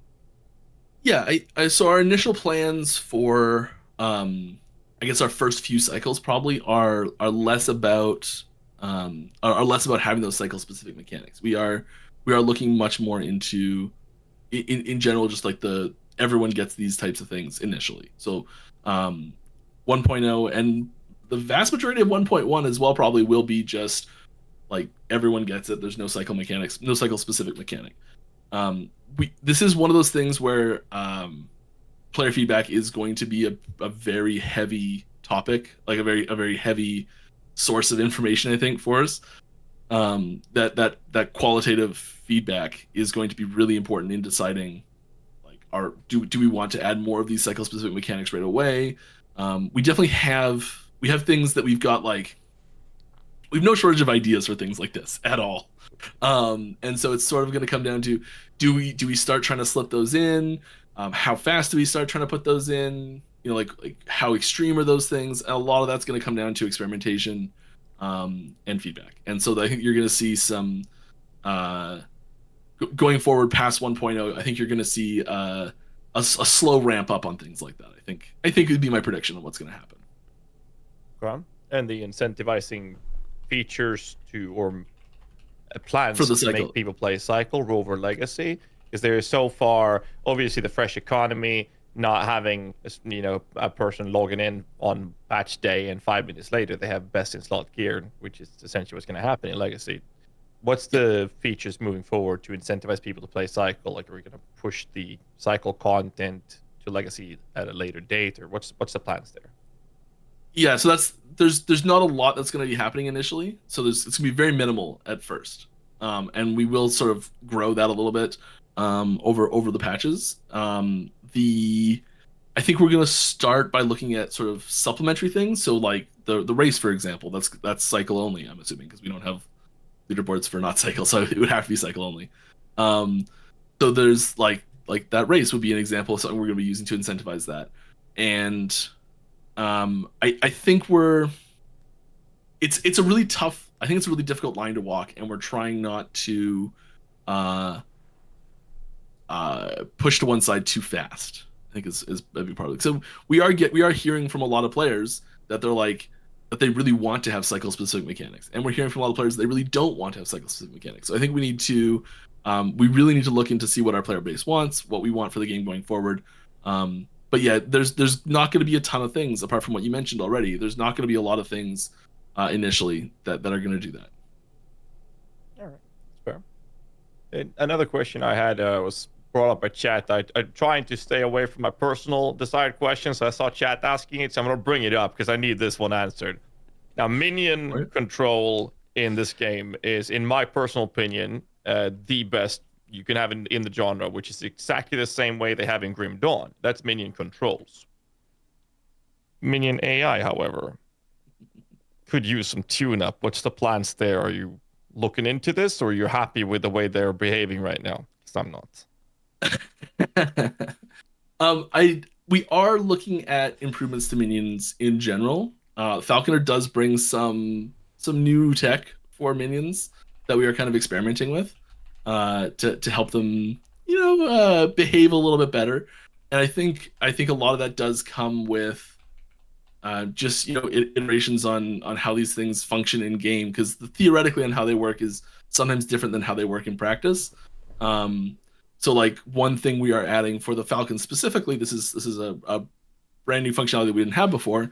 The Falcon, when they are not actively in when they are targeting an enemy, and they said like, I'm going to go attack that enemy. Maybe it's far away. I'm going to go attack it. And they start moving towards an enemy, they get a big speed boost to go attack it. So they just the fact that they're moving towards an enemy, they get this big speed boost in order to just get there faster, because they are a melee minion.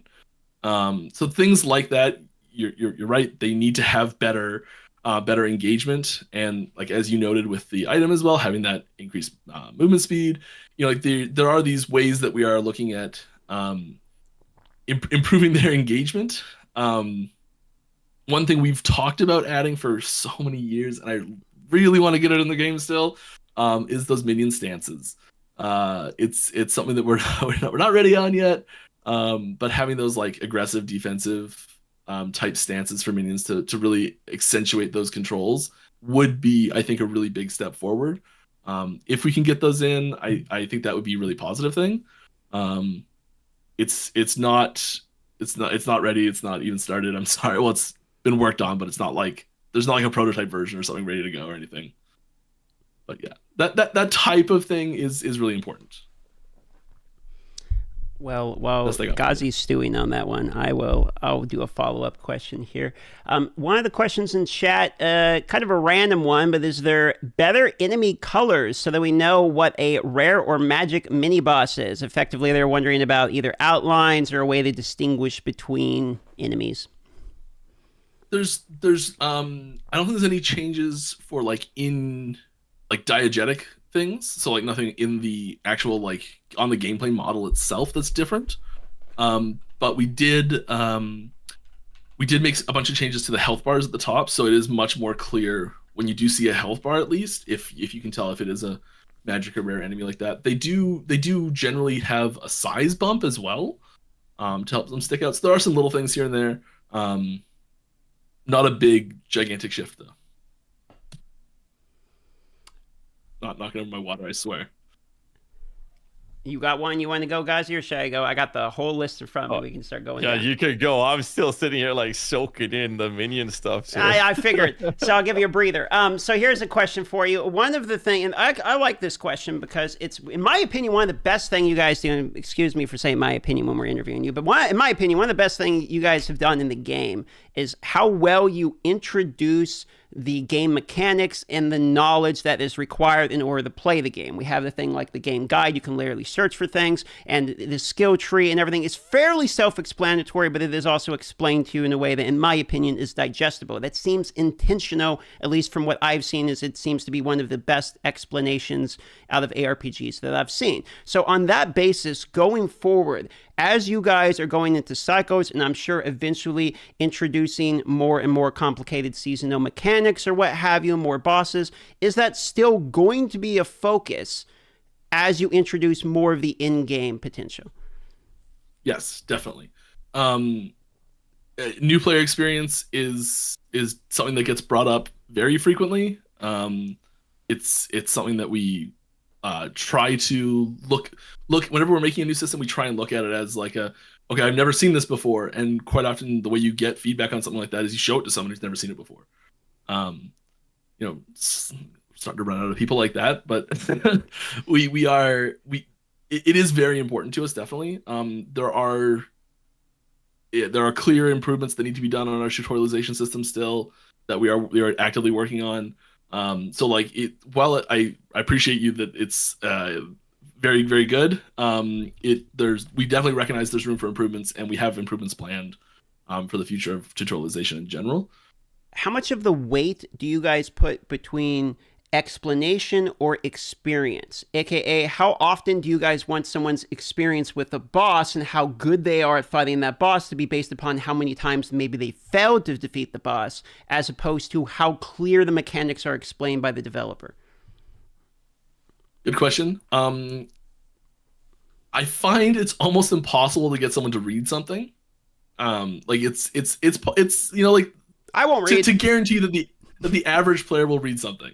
And like I'm equally, if not more, guilty of this than anyone here.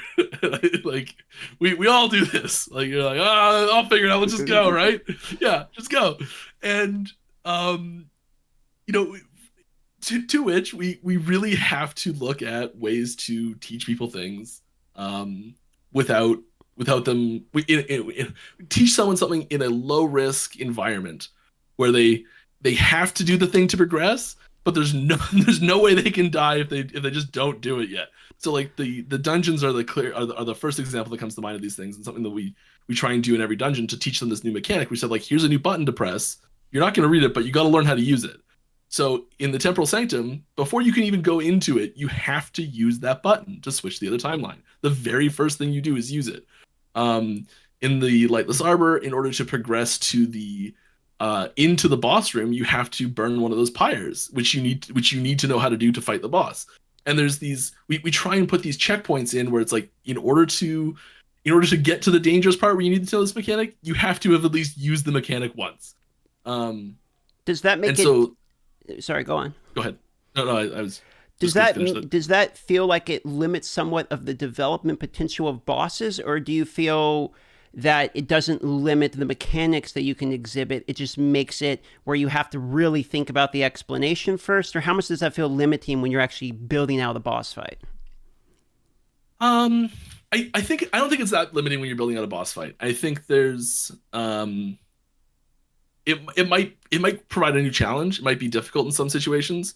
But I've never been like, well, we can't put that mechanic in because we haven't taught them how to use it. I don't think we've ever had that conversation. Okay. And we've been talking a lot about boss fights lately, and boss fight design and boss mechanics and things like that. That's been a huge internal topic the last week, especially. It's like, that's the main design topic we've been talking about in discussions. And so there's, in all of that boss design, we have been really focusing hard on like ways to have mechanics that are taught in that boss fight, and are like, I know we do it a fair bit. We try to have the warnings and the teaching of how these mechanics work be as diegetic as possible. We have them be as in universe as possible. And like a person standing at the front of the gym explaining, like how this fight's gonna go is not the approach we generally want to go with. We want it to be as natural as possible.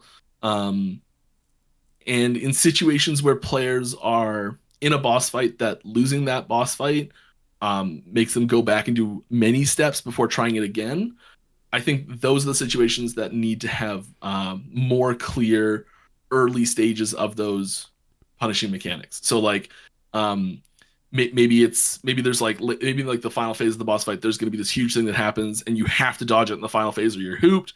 But in the first phase, if you dodge it, it's easier. But if you don't dodge it, you'll probably be able to get through, maybe with high toughness or something like that. And so you have to have this balance of like, I can learn this mechanic in the first phase of the fight, and then in the third phase, if you haven't learned by then, you're hooped type thing. So it's having those like little bit slower ramp ups in some cases, I think is a good way to do it.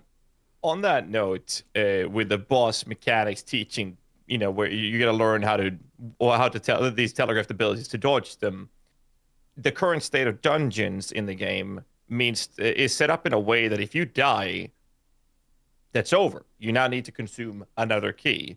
So as the boss fight is teaching you the mechanics of the fight, it's also very punishing that if you do fail it once, you have to get another key, redo the whole process. And a prime example of this would be Jewelrad, the Temporal Sanctum endgame boss, where you're in a position where the beams, there's a little opening in the middle circle you're going to stand in. that does tremendous amount of damage. So if you don't react fast enough, you're dead. You have to do it again. Do you feel like that is too punishing? Or are you happy with the design of these bosses being in that sense where you're going to very likely die in your first attempts consuming these items? You have to get another one unless you're pre-prepared. I think that in general, it's really, I really like the way it is in general. However, I don't like the way it is for the lowest tier, that initial tier when you enter in. And I think that there's a lot of room we have in our dungeon design in general to have that first tier be a lot more accessible in general. And I'm not sure the exact solution there, but I definitely agree that there's the accessibility of that first tier needs to be higher. And if we're I don't want to make any claims on how we're going to do that, but I think the big advantage to making specifically those dungeon boss first tiers more accessible is making the dungeons more accessible as a campaign tool for people leveling characters, and especially newer players that want to still attempt that, like maybe as an option of something that I'm thinking of right now. Not promising this is happening, but like I think a good example is maybe that first tier, dying to the boss fight in the first tier just lets you restart the boss, or maybe there's like 3 lives or something in the first tier. But I think there's ways to help teach that first tier better. That's fair. I'm gonna need 2 seconds to change the battery in my headset. I'll be back. Okay. Sure. So I got a couple questions. You mentioned that the last discussion in the office lately has been around boss design. Is that because of upcoming content? Maybe. Maybe. So there's potentially something there. Yeah, we are looking to 1.1 for some boss content. That's some pinnacle boss content in 1.1 Oh, pinnacle that boss is- 1.1. Okay. that's the sort of thing we're looking towards. We're designing boss fights going forward. We don't have we're so I'm just gonna take a quick peek and look and see what I'm allowed to say around this. By all means. What can I say? Yes. So yeah, our I can't say this. Oh, cool. I have to make sure sometimes. Hey, it's all good. I'm going to try to get as much information out of you as I can draw. So do what you got to do. Yes. We are working on expanding the end game. There's going to be a very robust pinnacle boss fight system in 1.1. That's going to be the flagpole feature of 1.1. Yeah. Okay. That's all I can say on it, though. All right, that's fine. I won't press you for any more. That's good enough for me. I do have one other question about upcoming content. So I watch a lot of Canon. For the people that don't know Canon, I'm going to do a shout out and shout. You should follow him, Canon XO, good friend of the channel. And when one of the streams, one of your guys' lovely devs went on by and asked for feedback related to the game. And in that response, one of the things he mentioned was character customization. And I believe, if I'm remembering correctly from the message, that there was potential for gender swapping, character customization, like there is some tweaks coming to the game. Is this accurate? There's nothing's in development with character customization right now. So there is no progress that's been made on anything like that. I just want to give expectations on timeline here. Sure. The character customization is for most players, there's people that fall outside of these two camps, but the vast majority of players, from what I've experienced of reading our forums and our Discord and Reddit and all these things, is people fall into one of two main camps. And oh my god, this is the most important thing ever. Yeah. And we right now we are leaving all these people out that this is the most important thing ever. All these people are in some cases quite sad that we don't have these features. And it's a real big problem for them. They can't enjoy the game without them. And there's nothing wrong with that. And we want to make a game that these people can enjoy and have fun with. And so we definitely want to add character customization to the game. We have no idea when that's going to happen, any sort of timeline on that sort of thing at all. It's not something that we that we it went into the development of this as like for a long. We never expected this to be a launch feature. This was for a long time. This was never going to be a launch feature. It's not something we tried to do. But it is something that we do recognize that there's a not insignificant number of players, ARPG players, that this is a key feature for them to enjoy the game. And it is something that we really want to add for them. We just don't know when or what that's going to look like specifically. So not opposed. It's just it's on the priority list to get to eventually.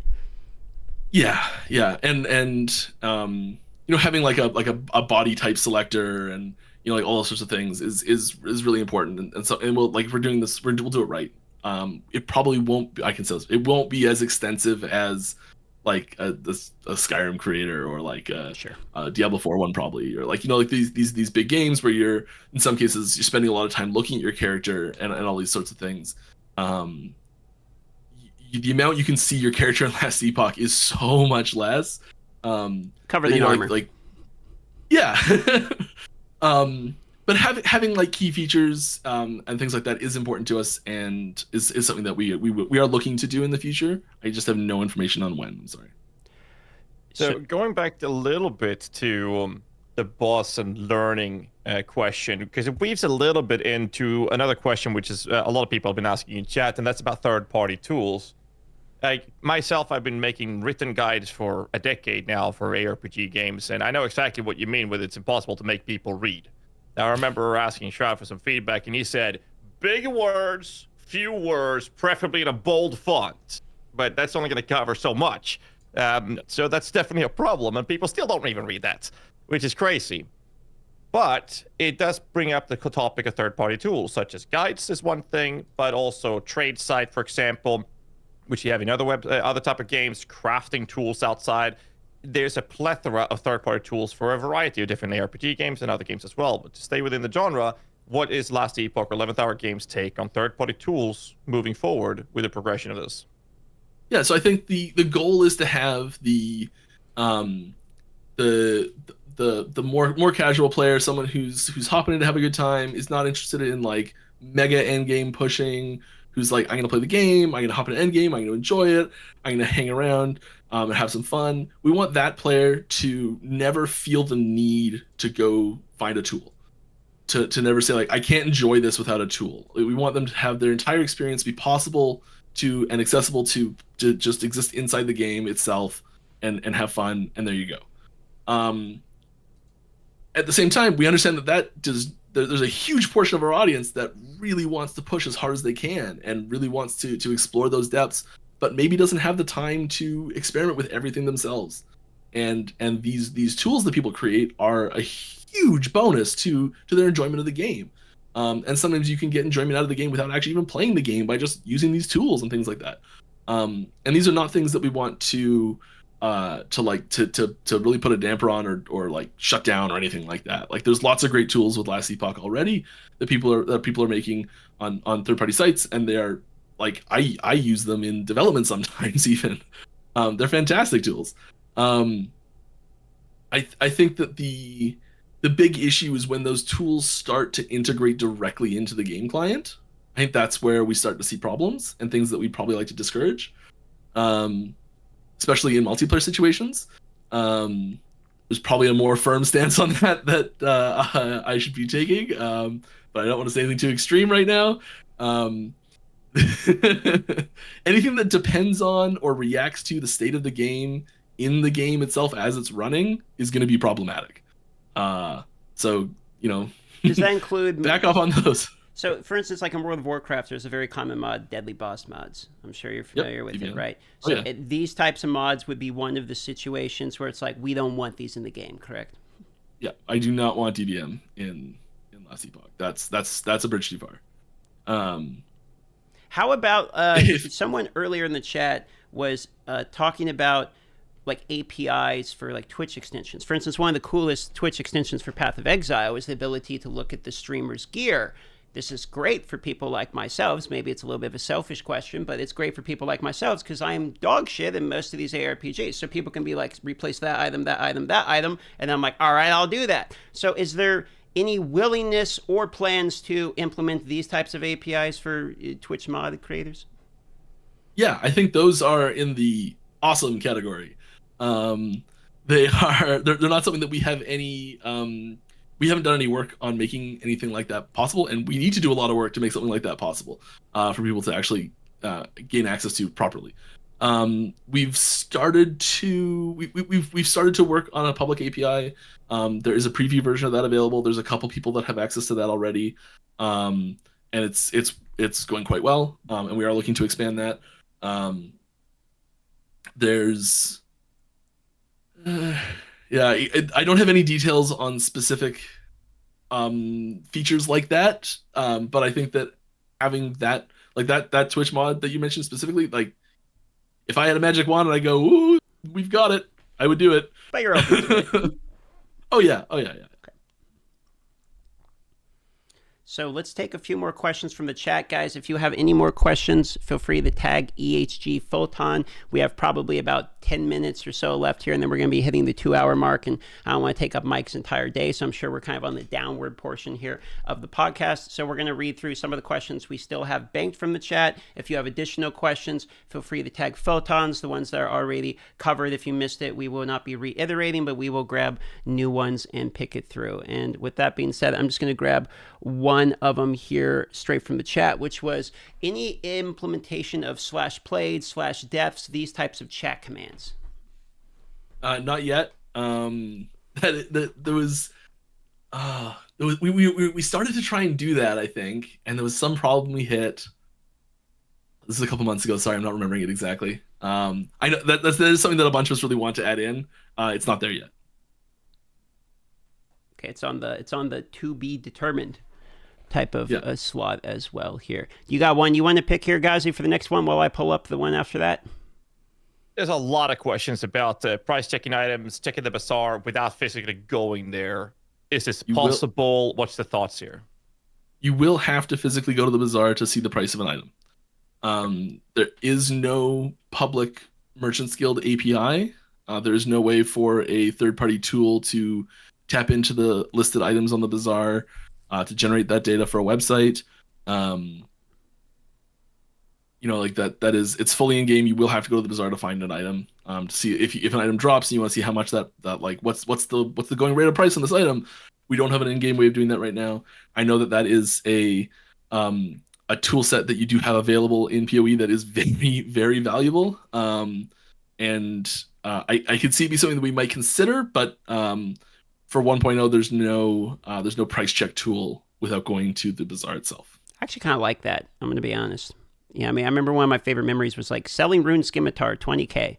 Like I had to go there to actually process the trade. So it does give some life to the world. Just a personal. I grew up trading in Guild Wars 1, which was just spamming in chat all day. Yeah. Hey, Guild Wars 1 was an amazing game. Like I feel like that was one of the ones that stood the test of time. Actually, Guild Wars. I like that one better than Guild Wars 2. I'll be honest. Yeah, same actually. My big one with Bunny Thumper was that was my go-to build, the Ranger of the Hammer.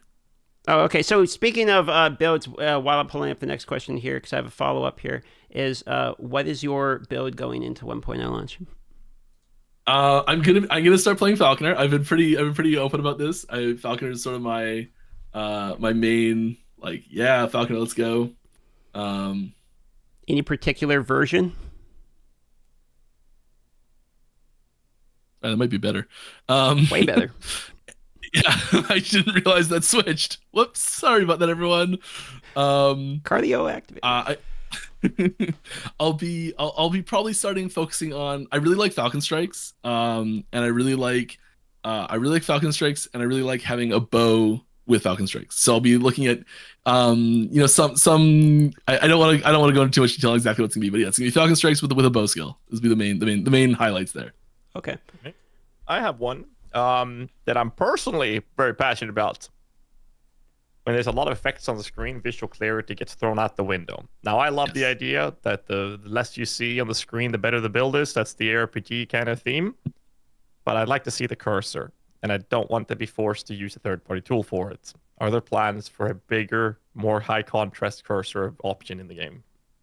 There is, unfortunately, a very strict technical limitation that we have right now that makes it impossible for us to give the player the ability to change the cursor once the executable has been created. So once once we've said like, here's the game, it's packaged, it's bundled, it's on Steam, the cursor at that point cannot change anymore. Period.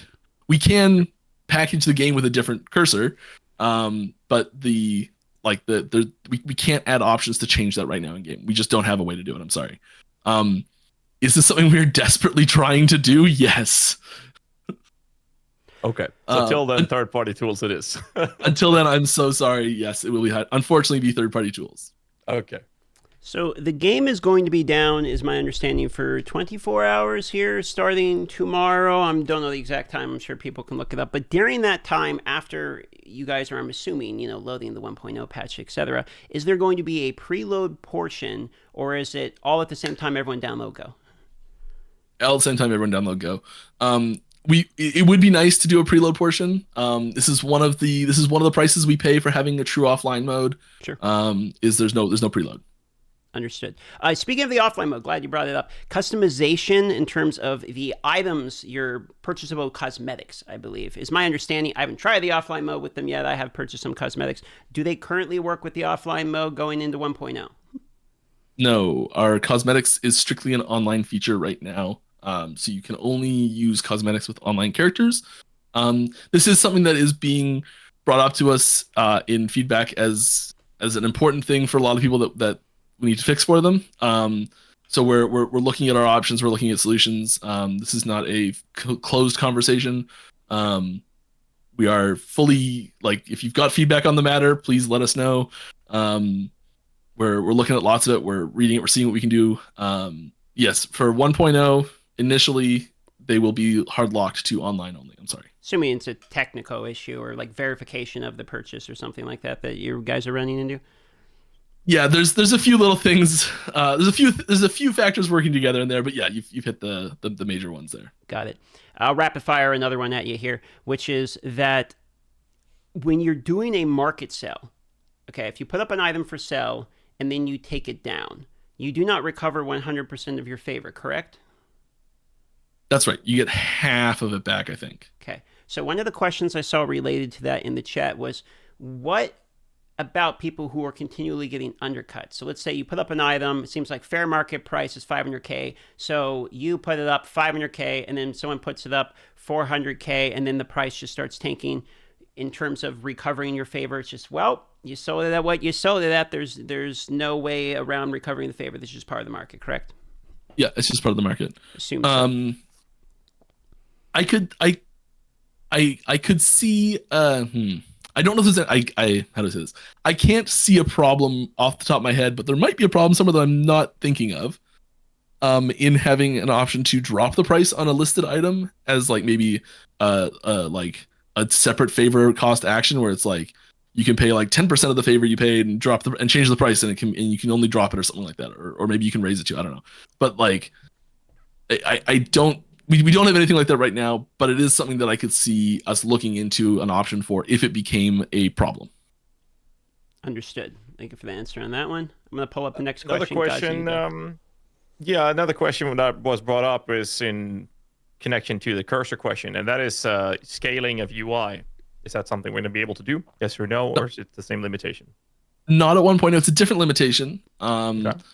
I think that it's something that we've kind of avoided. We tried it a little bit, had horrible problems with it, and then kind of put it on the back burner for a while, and it kind of got left on the back burner for a long time. So it's not going to be in 1.0. It is something that I do see requested a fair bit, especially in the context of like sitting on your couch playing the game on a big TV. The UI is especially problematic in that situation. And so I think, and there's accessibility option issues there too. So it's on our radar.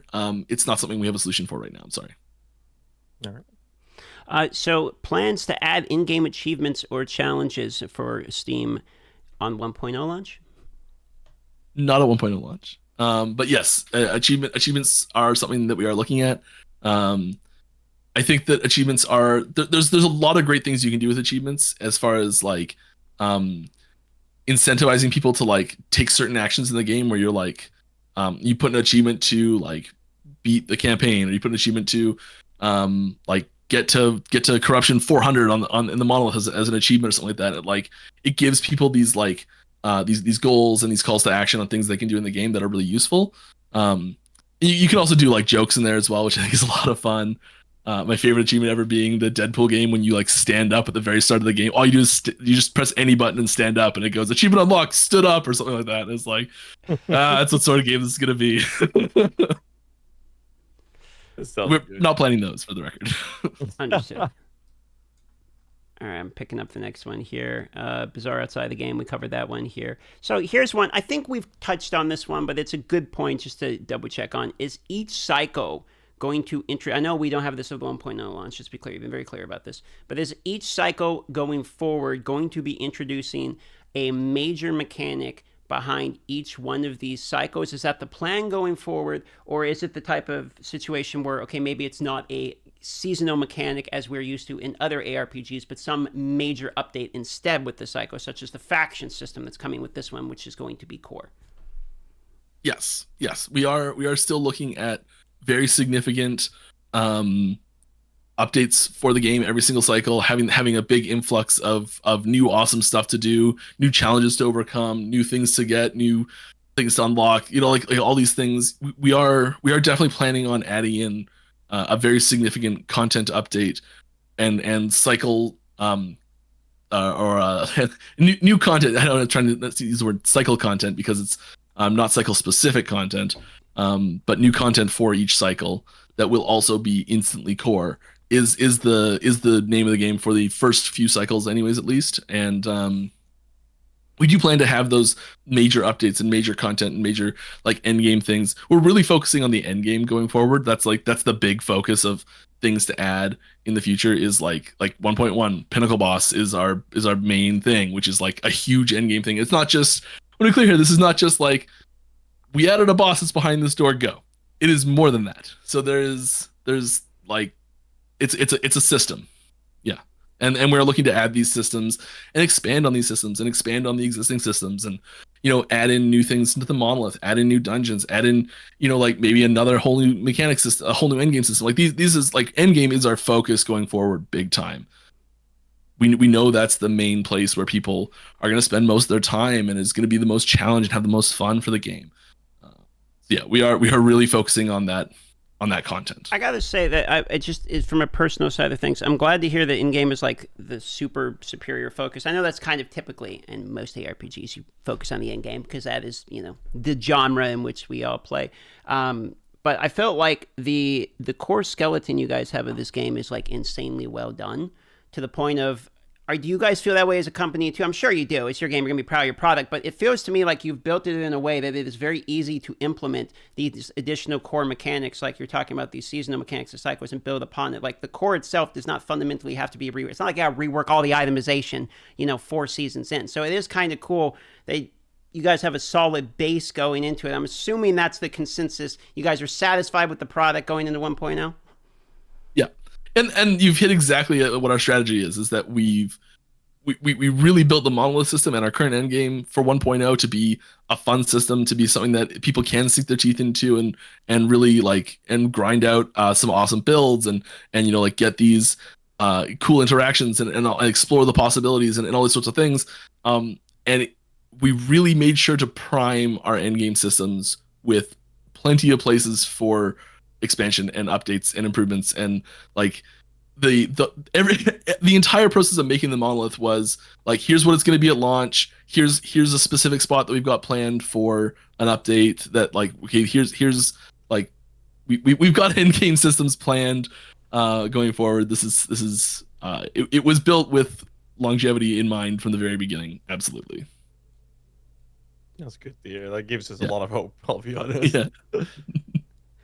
Yeah, we see what happens with Path of Exile and their in-game systems and how they're building it and all those sorts of things, and we look at all the games in the genre and how they're doing these updates to their in-game systems, and like I think we've been able to learn a lot and to craft our own system that's going to be uniquely ours, and have that Last Epoch feel, and feel like people who've played these games in these genres for decades. Yeah. I guess this is a good maybe wrap up the question with one of these here, since we're talking about the 1.0 release just coming out here. Patch size. Is this already known as to what size of a patch for the download will be? I don't know the number off the top of my head. I've been asked this a fair bit. I probably should have like just rolled back my client and just done it to see what it was going to be or something. But like it's going to be big. It's going to be many gigs.